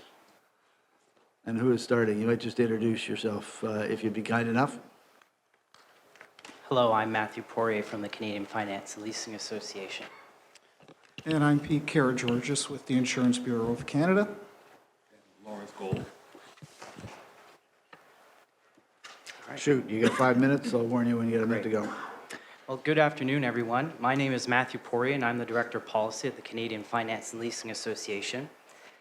Thank you for the opportunity to speak today. I'll take the floor first and outline why I'm here on behalf of the vehicle and equipment finance industry. Then my colleague Pete Georgius will, from the Insurance Bureau of Canada, will then take over to talk about the concerns of the auto insurance sector. And Lawrence Gold, who is instrumental in the fair value reform process, is here to answer any technical questions you may have. The Canadian Finance and Leasing Association, or CFLA for short, represents the asset-based finance and equipment and vehicle financing industry in Canada. With over $330 billion of financing in place with Canadian businesses and consumers, the asset-based finance industry is the largest provider of debt financing in this country after banks and credit unions. It is estimated that consumer and commercial auto financing currently exceeds $100 billion in Ontario alone. Our members most impacted by this issue are the auto manufacturer finance companies, such as Ford Credit, GM Financial, Toyota Financial Services, and Honda Canada Finance, all headquartered in the GTA. The chartered banks have even more exposure than our members. Vehicle owners are seriously affected by the problems of excessive vehicle storage and towing charges. We believe that part of this problem is due to the inflation of charges brought on by municipal price caps. Vehicle owners, to the Toronto Police process for establishing contract cap rates for towing and vehicle impound services is part of this problem and why I'm here before you today. CFLA members are in the business of financing vehicles and equipment by way of leases or loans to consumers and commercial customers across Canada. They remain owners of the assets financed until the customer has met all the terms and conditions set out in the agreement, notably payment in full. In situations where our members have to recover their vehicles that have been towed, repaired, or stored, they are responsible for any unpaid costs for these services. Stores have a priority legal lien for their charges over everyone, including vehicle owners. So whatever storage charges are imposed, vehicle owners are obliged to pay. Simply put, unfairly high storage costs hurt all vehicle owners, whether they are individual consumers, businesses, or auto finance companies. We understand that municipalities have struggled to find ways to protect individuals and businesses from excessive storage and towing fees. A common solution has been to set capped rates for these services, but it is not clear to us on what basis municipalities initially determine these capped rates. Here are some of the downsides of this approach.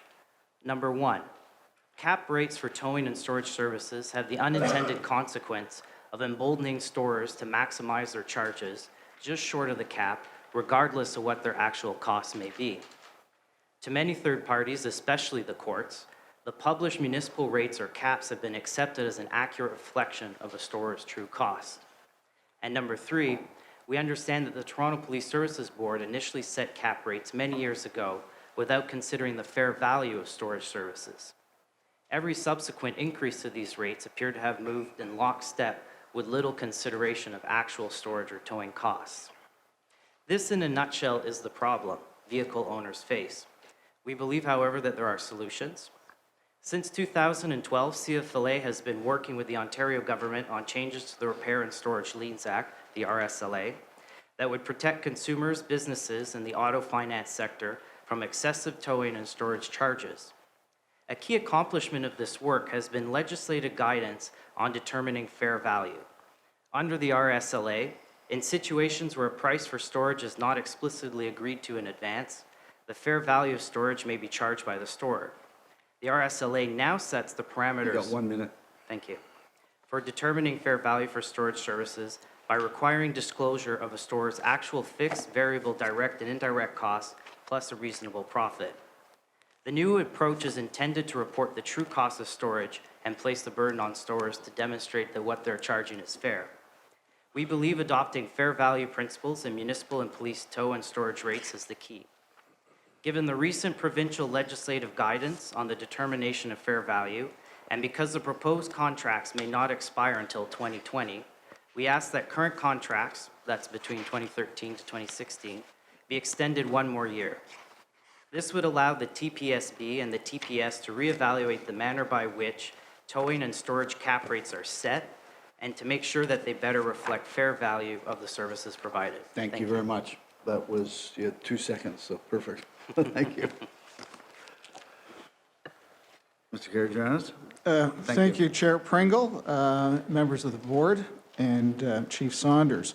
My name is Pete Karageorgis. I'm the Director of Consumer and Industry Relations for Ontario with the Insurance Bureau of Canada. And I'm here on behalf of the Insurance Bureau as the Property and Casualty Insurance Association, representing 90% of the property and casualty insurance companies selling in the private market auto, home, and business insurance. IBC has been working on behalf of our members since 1964, helping consumers and industry understand insurance-related issues. More importantly, today, IBC is here with the CFLA as we share concerns on the subject of towing and storage costs. Like CFLA, IBC has been a participant in the 2 recent provincial stakeholder panels on the issue of towing and storage, which resulted in the negotiation or in the regulations arising from the recent Bill 15, Fighting Fraud and Reducing Auto Rates Insurance Act. And of that, we see on July 1st changes to the Repair and Storage Liens Act. Now, the report at hand that you're dealing with is dealing with TPS contract tows, and those tows are related, as you know, to the interaction of the Toronto Police and consumers with respect to their towing charges. We're focused truly on collision and storage tow. However, with respect to one of the issues that's highlighted at the front of the report, it relates to recovered stolen vehicle tows. Our concern with the outline that we have is the confusion that has been created with respect to police tows and collision tows. The City of Toronto has a bylaw which caps collision tow costs at $166 plus HST on city streets and $188 on highways. And so when you look at these costs and charges related to the rates in the bylaw, and also the rates now when you look at it compared to the Toronto Police contract tow, there is confusion that exists. Confusion because the rates outlined in the Toronto Police tow are for vehicles that are not involved in crashes typically, and at times when we're looking at the outcome of the charges, those rates are quite different from non-collision tows, and in fact much higher than non-collision tows. And so consumers and insurers are often confused by which guidelines they're under the obligation to operate under. And so this is an issue, given the fact that there are widely different towing rates, but more importantly, it's the storage rates, and there is no set city bylaw or guideline with respect to storage rates across the city. However, we do have storage rates outlined in the Toronto Police rates that are capped And when you look at those rates also, we are faced with a situation at times that those rates are held up by operators to the courts as an approved rate, which at times is difficult for insurers and the public because while those rates are in fact approved by the Toronto Police Services Board for Toronto Police tows, they are not held up and approved by the City of Toronto under the bylaw rate. So in effect, we have a situation with confusion that abounds and a situation where we do not know what the fair value rates truly are. So looking at the current report, also, we see that a current rate for storage can vary widely across the city from $16 a day to $80 per day, a 400% swing. As well, when you look at the system that allows for the towing rates, many of the towing charges that will be approved in this report are greater than the Toronto Police or than the City of Toronto bylaw rate.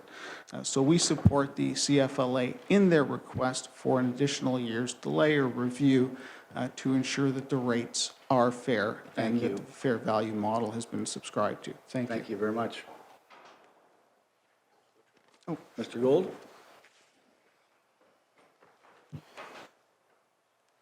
And again, you've got 5 minutes. Yes, I'd like to just clearly just clarify and join the dots in regards to this fair value concept that has been referred to.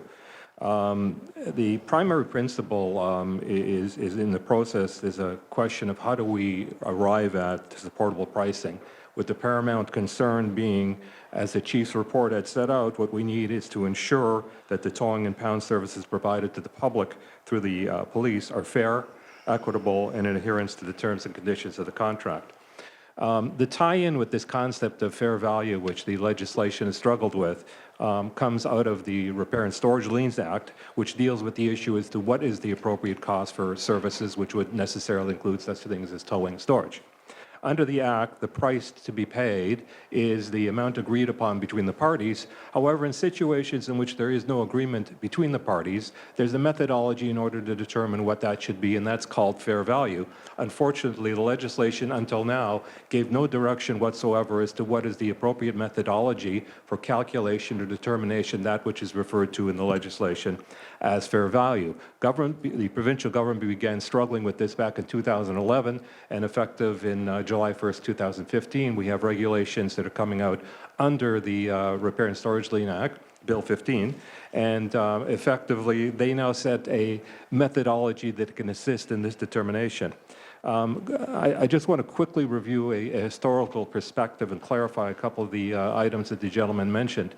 From a historical perspective, this all started back in about year 2000 when the original towing contract was put out, and a cap rate of $105 was set at that point in time. On a retrospective review of it, it's very difficult to ascertain on what basis that number was arrived at. And what's happened from bid rotation to bid rotation is that the question has been how much more with no particular reference back to that initial base. This is a problem because there's two fundamental problems here. One being, what is the base? Is it supportable? And what are the appropriate indexes for increasing from that base from rotation to rotation? In fact, Mayor Tory, the City of Toronto, struggled with this back in 2006 and then back again in 2011, 2012. And the question then became in the review of the bylaw, well, how do we do this? Staff was sent out in order to do a report, and they came back with a couple of findings because they were told to also look at other municipalities. And what they came back with is, number one, there is no methodology that is consistent with other municipalities.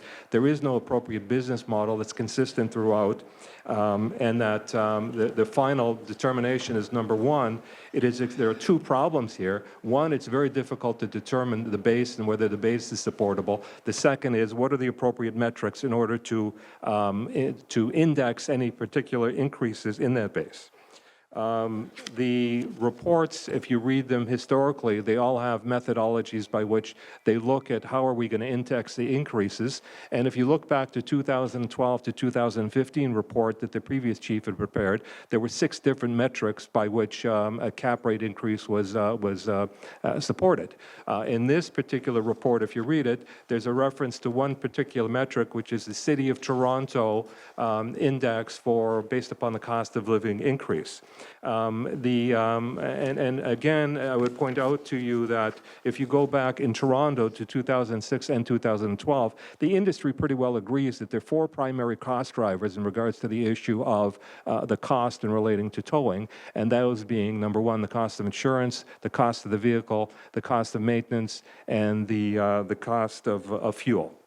Now, as the gentleman mentioned, the regulations provide a methodology by which we can gain some assistance in terms of how to look after that.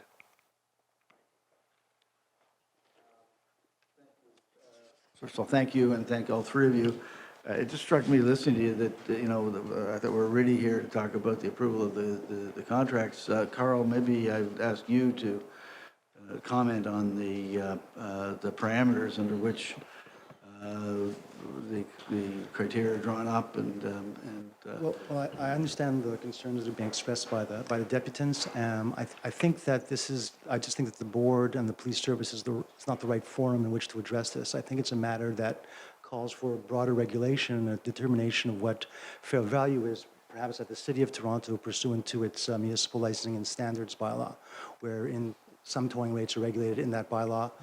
Storage rates are not regulated, but in theory could be regulated under that bylaw and be considered on a global basis. What's happening here is that the police service is basically just trying to engage in civil procurement to acquire services, to allow for efficient towing and storage of vehicles. It's not in the business of trying to assess what could be a complex assessment of what is fair value, and which I point out would vary from bidder to bidder. So it'd be hard to set a global rate because each bidder's circumstances might be different. While I think I have sympathy for the concerns that have been expressed, and I get it, I just don't think the board is the place to deal with that issue.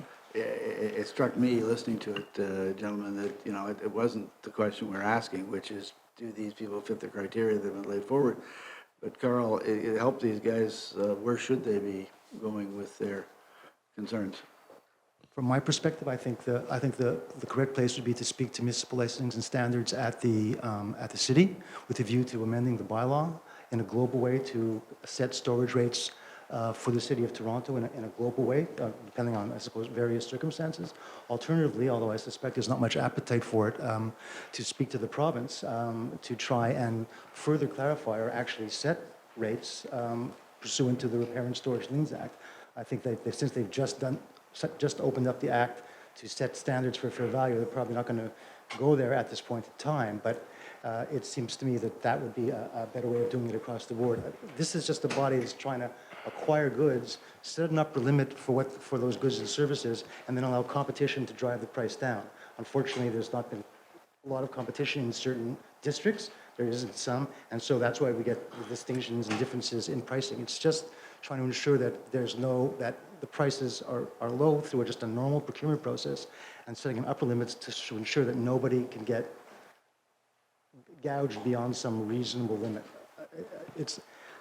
It would probably be beyond the ability, I think, of the service at this point to try and figure out fair value for each individual district and try and figure out that assessment. Having said all that, I think that it would be viable if the concerns that have been expressed here could be incorporated or considered as part of the next towing process, not at the 11th hour when we're about to award contracts, but to take this under advisement and to perhaps be in contact with the deputants of their organizations for the purposes of trying to see how their input could affect the matter going forward, if it's feasible in some reasonable way.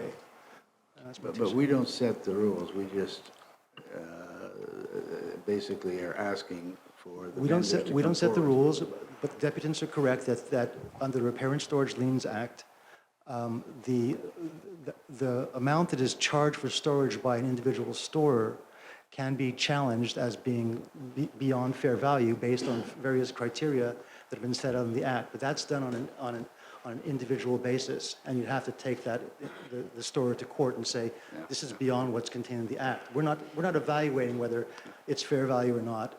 We're just saying, here's as much as we're willing to allow the public to pay. Let competition drive it down, and we let others deal with what is fair value. Colleagues, comments, questions of the deputies? I have a comment, so if there's Yes. questions, I can Yep. wait to. No. I would only say that, I think I understand what's going on here, and it may be sort of the law of unintended consequences, but that I would ordinarily agree with our council's advice to kind of, because this is a last-minute thing, except that taking it under advisement means 3 years, which, if you're in business and you feel that this is not the right sort of metric, is a long time. But I also am mindful of what you were trying to get at, Chair, which is this is not really our There was another comment, which is, would we do an extension of a year. No, I heard that. 1 year. Of the current contracts and then revisit this. And I'm not averse to that, but I look at this and I do say, just saying, well, let's deal with it next time is 3 more years. And if there's a business problem or a commercial problem here, it's a long time to say, well, just wait. Just want to point out that could the process be aborted and an extension offered? There's no obligation on any of the towing companies at the current time to agree to an extension. They might very well, because it may be a good source of business and lucrative, but they certainly could charge different rates than what they've bid on in this circumstance. They could certainly charge the rates that are set out in the city bylaw, which would be sort of the open rates. Some of which, not all, but some of which would be certainly in towing would be higher than what are contained in some of the bids currently here. There's no regulation of storage costs. More question, my name is it also true to say, though, that these people, through districts 1 through 5, that we're proposing to award these contracts to, bid on the basis of the fair value numbers that were provided? So if you change that, obviously some of them might say, well, I'm not bidding anymore, I'm out of this. So That's the risk. It's not to say that towing couldn't be provided in some fashion, but our ability to, we've gone through the process, tried to ensure competition can, to lower the rates to some sort of more acceptable level based on upper limit that was set, and you'd be undoing that whole process now. And there's nothing that binds the towers to continue to provide the services or at the rates that have now been established here, or at the existing rates. May I respond to a couple of the comments were made? Sorry, just Councillor Carroll, anything?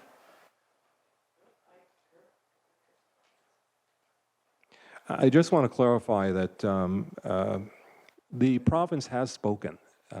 This was a 4-year process, and the province ultimately did come out with some type of resolution in terms of a regulation which basically says, okay, this is how we can do it. To respond directly to your comment in terms of, well, does the city have to make this determination? The problem is, and what's going to happen here, is every single municipality in Ontario is going to have to struggle with this issue. And this is just like the forerunner of the fact that this issue is coming down the pipe. There's going to be an obligation at this point for all municipalities to have some degree of transparency and a degree of accountability in terms of, well, how did we arrive at our rate? And it's not simply a question of, well, municipality A did it, so let's follow what they've done.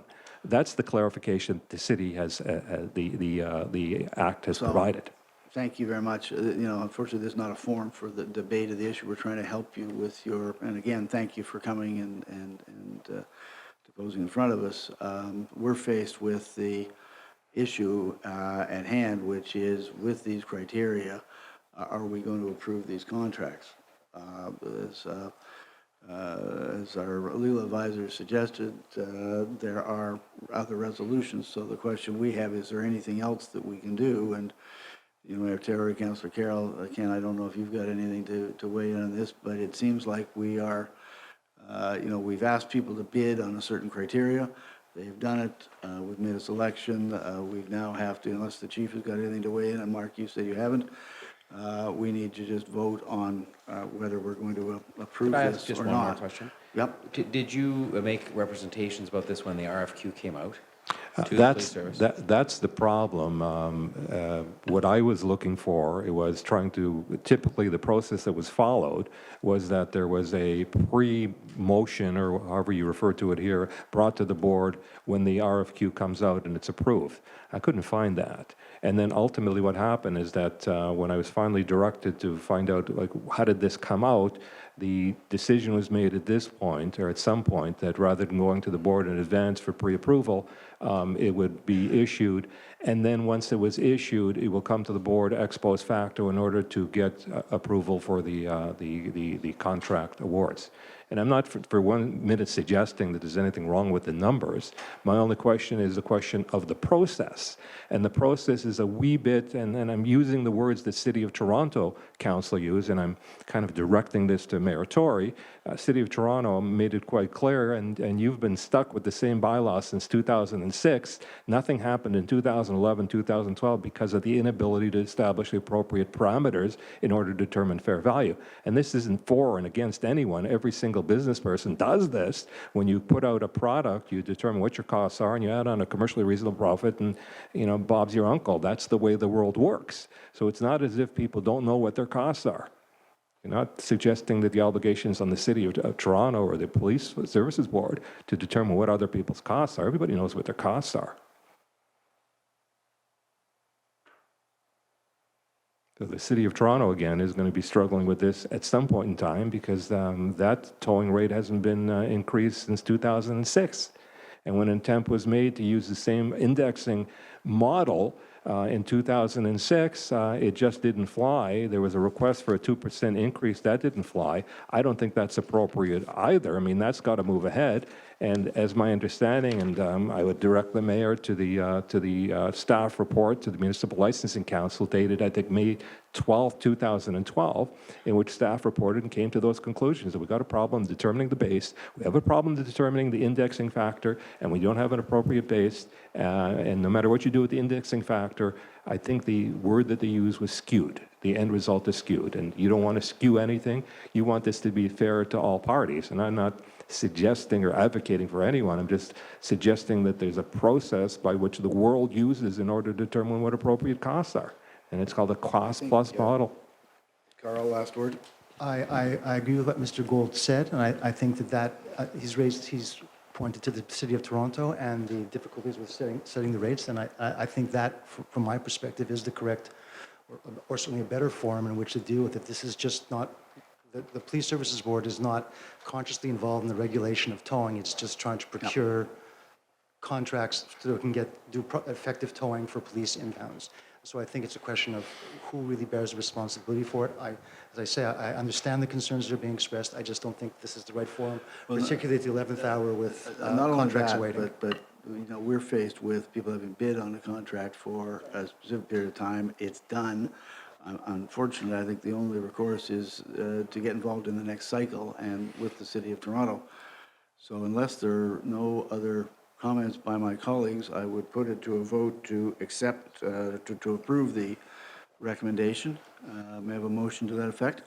Mayor Tory, seconded. Councillor Carroll, all in favor? Carried. Thank you for coming. I'm sorry it was not to your liking, but we had a good hearing, and I appreciate you coming forward. Thank you. And if I could just add and I would encourage you to go in the direction that Mr. Drucker is recommending, because that's the only real recourse we see. It's not here. I was just going to say the same thing. I mean, I would start with the city tomorrow morning. I mean, I know you say it seems going on for years. I don't know that because I wasn't there, but start with the city. And because there clearly is an issue to be addressed, I'm just not sure it was here, and certainly not at this time. That's why I asked the question about whether you got involved earlier. But The city anyway. the city is very aware of it because the city's personnel, policy people were involved on the stakeholder committee with the Bill 15. But we should then be addressing the issue of how what their policy is translates to what we do here. And I'm sorry it's not for this time because it's very, very late, and I think it would have been a mess, frankly, to try and undo this at this stage. But so if you want to, including in my office, to make sure that I'm aware of what's going on with the city and the other councillors, feel free. Can I address the correspondence to you? Sure. Thank you, gentlemen. That brings us back on the agenda, and I think, Councillor Carroll, you wish to hold something on item 7? Body-worn cameras?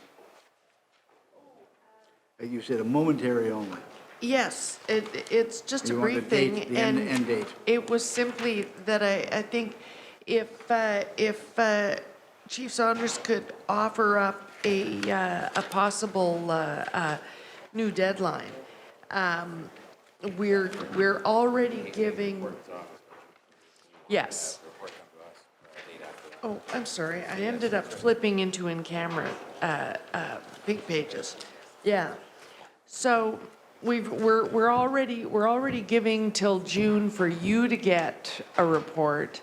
The report that comes to the board, I think we really owe the community some sort of deadline, because I think they thought they were going to get a report by June, given that the pilot is over. So given that's not the case, I think we've got to give them a ballpark on record sometime in the fall, perhaps. Yeah, I can definitely sometime in the fall. June 30th is an ambitious timeline to get the report to me due to the amount of data that has to be researched properly and thoroughly. September acceptable to you? That's acceptable. Okay. Can we just amend that? So you'll get the information you need by June 30th, so hopefully by September board. Yes, that's Get correct. ours. May we have a Okay, motion yeah. then, Shelley, to receive that report with the change that will be added to the report September 30th? Put forward by Councillor Carroll. Yes, second thoughts? Well, I think we're loosey-goosey with the term receive. We've actually given direction now that we want to report back by a certain time, so technically the motion shouldn't be received. Okay. It should be Amend? it should actually be that the report be reported back to us. The contents of the report be reported back to this board in September. When you say receive, Yep, you're okay. sending something off to Never Never Land. And we're actually providing direction today that we want to see something back here by September. So that should we are actually be the directing the recommendation. chief, We recommend that Chief Saunders report back on body-worn camera pilot to the board in September of 2016. So given the fact that we have a couple of months more of monthly reports, would you suspend them or would you? Because I'm sorry. normally they're monthly, we have. Yes, I would love to do that because I did not actually vote in favor of reporting every month, including the first month when the pilot hadn't even started yet. The monthly reporting can now cease. We just want the final report in September. Yeah. Okay. So we're directing the chief to report to the cease and board on desist the with outcome of the monthly pilot. reports. Yes. But to report back to us in September with the results of the body-worn camera project. Yes. On that motion, you are putting that forward. It is seconded by Mr. Jeffers, and it is all in favor. Any contrary? Carried unanimously. Thank you. Thank you, Councillor Carroll. You've also held up number 9, which is the annual report. Sorry. You've also held, Councillor Carroll, the 2015 Corporate and Community Donations Report. Yes, and this is a quick question. I don't recall getting this report last year. Or maybe I, was getting used to things, so I had gone past it. But I'm wondering, you have to come to us and ask permission to receive donations of $10,000 and up. But I'm just wondering, donations, I'd like to know when somebody's donating $5,000. So I'm wondering, the declaration forms that have to be printed out, is there an annual reporting of these declaration forms? You want to see who's requesting? It's something we do at the city, and it's in teeny tiny print, but if people are actually donating to us, we want to know, because it sometimes inspires, maybe people want to donate to another thing. It was how we came to set up the partnership office. Is it possible? You've got to turn your tax receipt process around Yeah. to get more donations. Sorry, Councillor, if I could address that. That declaration form was provided to us by the City of Toronto many years ago. So it's something that's actually issued by the city when we notify them that we've received a donation. So are you asking to receive a report for all of the declarations that are issued by the city on behalf of the board? Yes. Is that onerous? Do we get tens of thousands of donations a year? Thousands, hundreds, tens of tens? How many people donate to the police service? It varies on an annual basis. It's not an incredibly onerous amount to gather up. What would be the high number? I'm sure they're registered somewhere on a computer of some Yeah, sort. They are Yes. maybe at a high end 50 a year, and that. Yeah, so even if it has to be in camera to protect, I would love to see an annual listing, just so that we know what makes people donate to the police service. Yeah, no, we can do Yes. that. Okay, thank you. So we are directing the, Counselor Carroll. Counselor Carroll, I need your guidance again. We are not receiving this report. We are directing the. Yes. All right, sorry, we should actually take the blank pieces of paper that they used to give us when we were supposed to write out motions, and we got out of the habit of writing motions. Right there, Counselor Carroll. I should actually do that. Well, basically, it's that the board directs that the chief report annually at an annual date of his choosing. Do we really want this to be another annual report, or do you want to just see it one time? Just to Well, get that some would kind be of one time a indication? year. An annual report is one time a year. No, I understand, but we seem to have an inordinate number of annual reports, some of which I wonder the relevancy going forward. I'll tell you what my concern is. $10,000 is rather a high number. So if you wanted to provide $5,000 a year, just to keep everybody in their happy place in your neck of the woods, I'd want to know what the trends were. Is there a purpose, or is it curiosity? I mean, why do it? Because I certainly, It's accountability.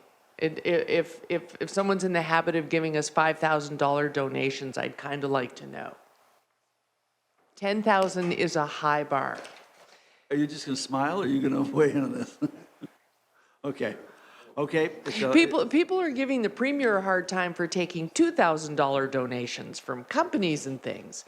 So if someone's giving a $5,000 donation, but I never need to see it, that doesn't feel accountable to me. So I'd kind of like to see an annual listing of the 50 or so people who feel compelled to donate under $10,000 to the police service. I just kind of would like to see that. So I'm going to go ahead and write the motion out for you. And then we'll come back to you for that, if we could move on. What else have we got there? I've just got 28, which is the, I think, Shelley, this was you again. Approval of expenses for the Ontario Association of Police Services Boards, 2016 Spring Conference Annual General Meeting.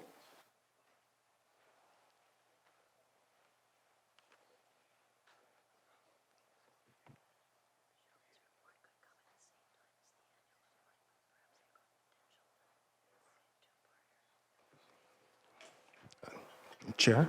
Yeah. I was just wondering, when you read this report, is that not what we're doing already, giving an annual report? If you look at the conclusion, it says in summary, the report provides the board with a summary of all the corporate and community donations in the year 2015. So I don't know if there's supposed to be an attachment to this. But this is, you only have to tell us the ones over $10,000. And wants I all of think them. that's a very high bar. Are you satisfied with the lower? Acceptance of donations valued at $10,000 or less requires approval of the unit commander and the completion of a donor's declaration form. Where you received one of over $10,000, you have to come here for board approval. Sorry. I'm just saying that's a high bar. Counselor, if I could, I think just to clarify, because I read it very quickly, what you are seeing is all of the donations that are received by the service. The reference, the $10,000 reference is in relation to what the service comes to the board for approval to receive. So as part of the board's policy, you would like to approve everything over 10,000 before we actually receive it. But when we report all of them. But maybe part of the problem here is there's a file name referred to at the bottom of this document that we have, it's 2 pages. There is no report. We have no list. Yeah. John, put your microphone on. Yes. Sorry. Well, I had it on, I guess it passed on. That's what the problem is. Is that what the problem is? Yep. Okay, all right. Yeah, there we are. We have no list here, though. Okay. There is no list. Because I think if this was the list, and you said. Do you mean we're I only- can actually get that list right now? Oh, there weren't any. Oh, that sounds. Where did it? No corporate community donations, okay, that's right, okay, so there's none, but there might have been others under 10,000. I haven't commented, I mean, I will say, look, I understand why Councillor Carroll and people in public office, and whether it's provincial or municipal, are sensitive to this, because it's better if it's all transparent as to who gave what for buying popcorn for the local police community liaison day or whatever, it doesn't matter. And I just think it's simpler, and it's surely, if I understood correctly, there's only 50 donations given in total of any amount, then it's simply pushing a button on some computer somewhere to produce one piece of paper once a year, and then it's all out there for all to see exactly who gave what. And that's just got to be better, unless I'm misunderstanding what this is all about. So are we saying that this file name at the bottom of this document actually was supposed to be attached to this report? No, there is no list. No, There were no donations. There were no donations under 10 or over 10? no under donations, over 10. period. 10 or over. No, no donations were received in 2015 at all, Not even for 25 cents? not even for 25 cents. Okay, so then this is an issue of report writing, because that is, That's really crazy. well, we have to get to the bottom of why we have just wasted enough time that you're now thoroughly annoyed. That I know. So let's get to the bottom of why that happened. Why don't we refer it back to the chief? I would like to refer it back to the chief, because we've got, like, if you're going to give us this many items to read, and every word has to be read, we're in camera and all, they have to be easily digestible. This could have been a spreadsheet that says no donations of this year, or we could have spent less time talking about the rules about 10,000 and over, so that we got to the point. There were no donations this year. And instead, I was bleary-eyed by the time I got to the bottom of this item. I'd like to refer it back to the chief, because it's the perfect example of how we end up at odds with each other. But just now that we're onto this, I mean, could I ask a question? Does this mean to say that like, I go to some of these really nice community events that go on at police stations and so on, and I've always had the sense that in some cases some of the, very small food and drink or whatever are donated. So when it says no donations of any kind, does that mean there wasn't a single thing donated by anybody anywhere in the police service this year? I find that hard to fathom. And I'm not looking for bad things. I'm just saying, well, I find it hard to believe somebody didn't donate hot dogs to the local community liaison barbecue, somewhere in this huge operation we're responsible for here. I donated the off-site stuff, but that's not to the service, that's to the board. Well, maybe we should ask somebody to have a look at it. Yeah, so let's refer it back, Chief. Who knew this would be the item of interest on the thing, but I think given the confusion, I do share Councillor Carroll's concern that we often get way too much in these reports. They want to cut to the chase on some of these things. So if you could take it back, come back to us in a month's time with Yeah, I'll put further detail in so that there's more clarity on this particular issue. I know what you're trying to get. I also share the mayor's, zero sounds right at one level, but at another level it doesn't, because I think there's lots of local supporters in the CLCs, et cetera. So let's take a relook at this. Okay, What goes to victim services, we do get in a separate report. Am I recalling that correctly? Victim services is something separate from the service. Do we get an annual report on what we collect at that ball? The Victim Services is a separate charitable entity with its own charitable donation. It's not driven here, it's connected here, but it's not directed by us. So Okay. it would be separate. Okay, so we will deal with this by asking the chief to review it and come back to us, okay? Thank you. So that's the motion put forward by Councillor Carroll, seconded by Mr. Jeffers, approved by everybody. Thank you. Deirdre, where are we now? I'm thoroughly lost. 28. That is the approval of the expenses, the Ontario, oh, Shelley, this is Ontario Association of Police Service Boards 2016 Spring Conference held at wonderful, I think it is, Niagara Falls again, the annual general meeting. This was just a really brief question. I'm just wondering why in the next item, I'm mentioned by name as going to the event, and yet there are twice as many people going to this event, but no one is mentioned by name. It's a conspiracy. No, but I think maybe because as I recall from reading the next one, it said one representative. It is one, that's right. And I think you stuck your hand up for that. No one else has stuck their hand up for the other one yet. Oh, so no one's going to the Ontario one? Said one board member and 2 staff for the next one in Ottawa.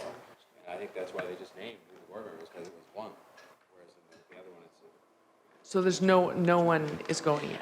At the time of writing the report, we were hopeful that some board members would attend, but we didn't have precise names at that time.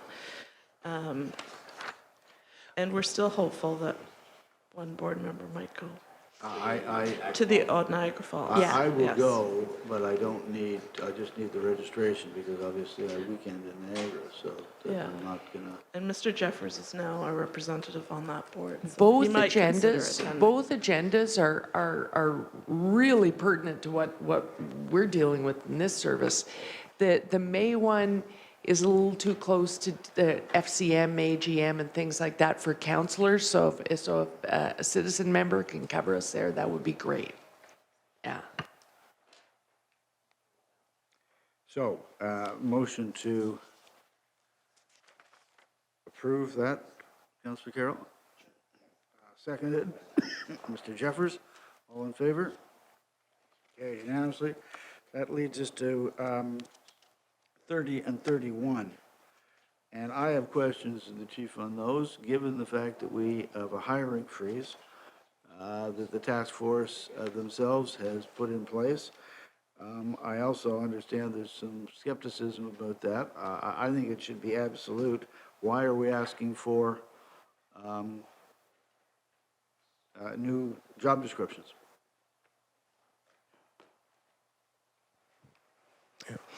I understand your point on as we try to transition, but we also have to understand that right now I've got a model that does exist, that does need certain people in certain places, and the understanding is that if the positions are deemed critical to delivering the adequate and effective service, that we'll make the application. These 2 positions are job descriptors, which are important. And subject to your approval or disapproval, it's important that we make sure that you have an understanding that we are looking for. One position is, I think, a repurposed position. And they're both civilianized, so it does fit within the direction that we're going towards as a service by transforming uniform to civilian position. Will they be filled internally? Because with the transformation, we are identifying things that will mean that we have bodies to be repurposed. If we filled them internally, that would be fine and living within, but if we're now going outside, it's inconsistent with what we're doing. So I've got a real problem. The protocol, Chair, is we do have to post the positions, and then the suitable candidate is selected. Which means it could be from outside.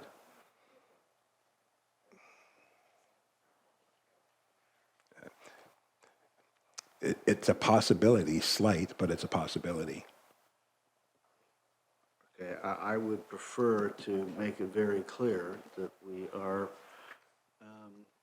not hiring in any way, shape, or form except for mission critical, as you and I have discussed. How do we get that across?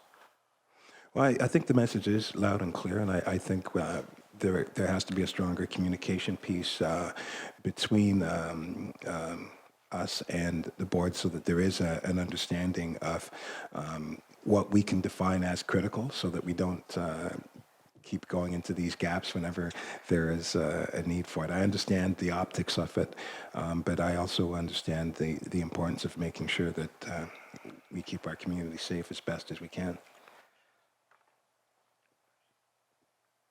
Colleagues, any other comments?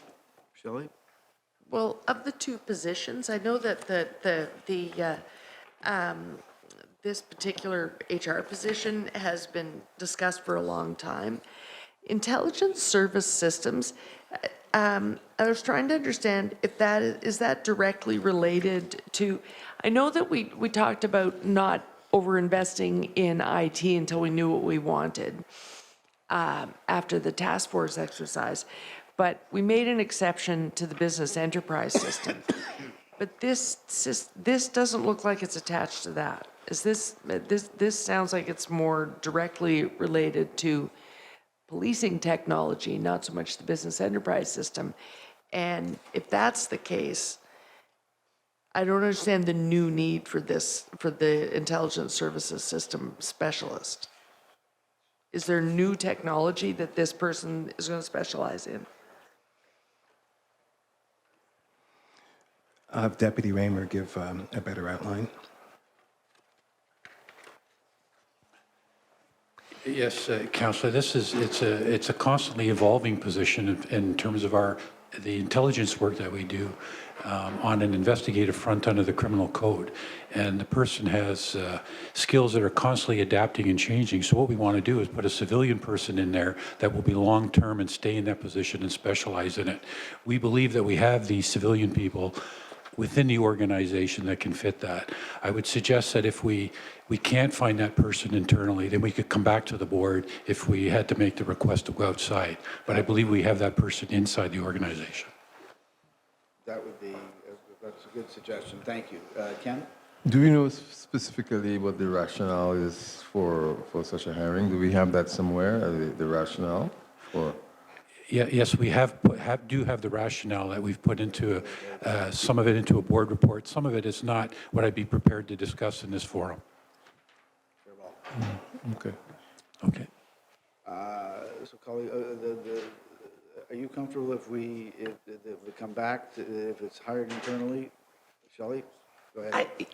I'm inclined, if there is some in-camera stuff that we need to know, I'm declined to recommend that at least the one in item 30, we defer another month. If there's in-camera information we need to understand about why we need to hire this person right now. If that's acceptable, I'm prepared to come back in a month and we can do it in camera. Okay. Why don't we do that? Especially if you want it to be a long-term hire, then why, we need a full understanding. And I'm quite prepared to do that, Chair. That's fine. Colleagues, are we comfortable with that?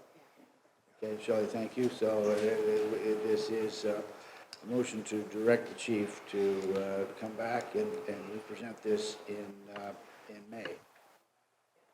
So put forward by Councillor Carroll, seconded by Mr. Jeffers. All in favor? Jim, thank you.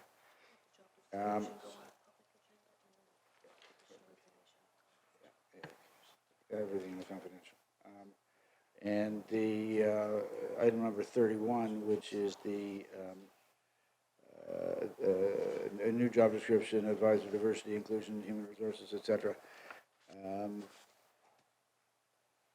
Mark, have we got that internally, or what, how do we do that? If we could put them both over. Okay. So I have the same motion for item 31. Councillor Carroll, seconded Mr. Jeffers. All in favor? Any opposed? Carried unanimously. Now the easy one, motion to adjourn. Oh, other business first. Hearing none, motion to adjourn. Councillor Carroll, second Mayor Tory. 3:32. Thank you very much. Carl, thank you. That's tricky. I don't want to approve any more.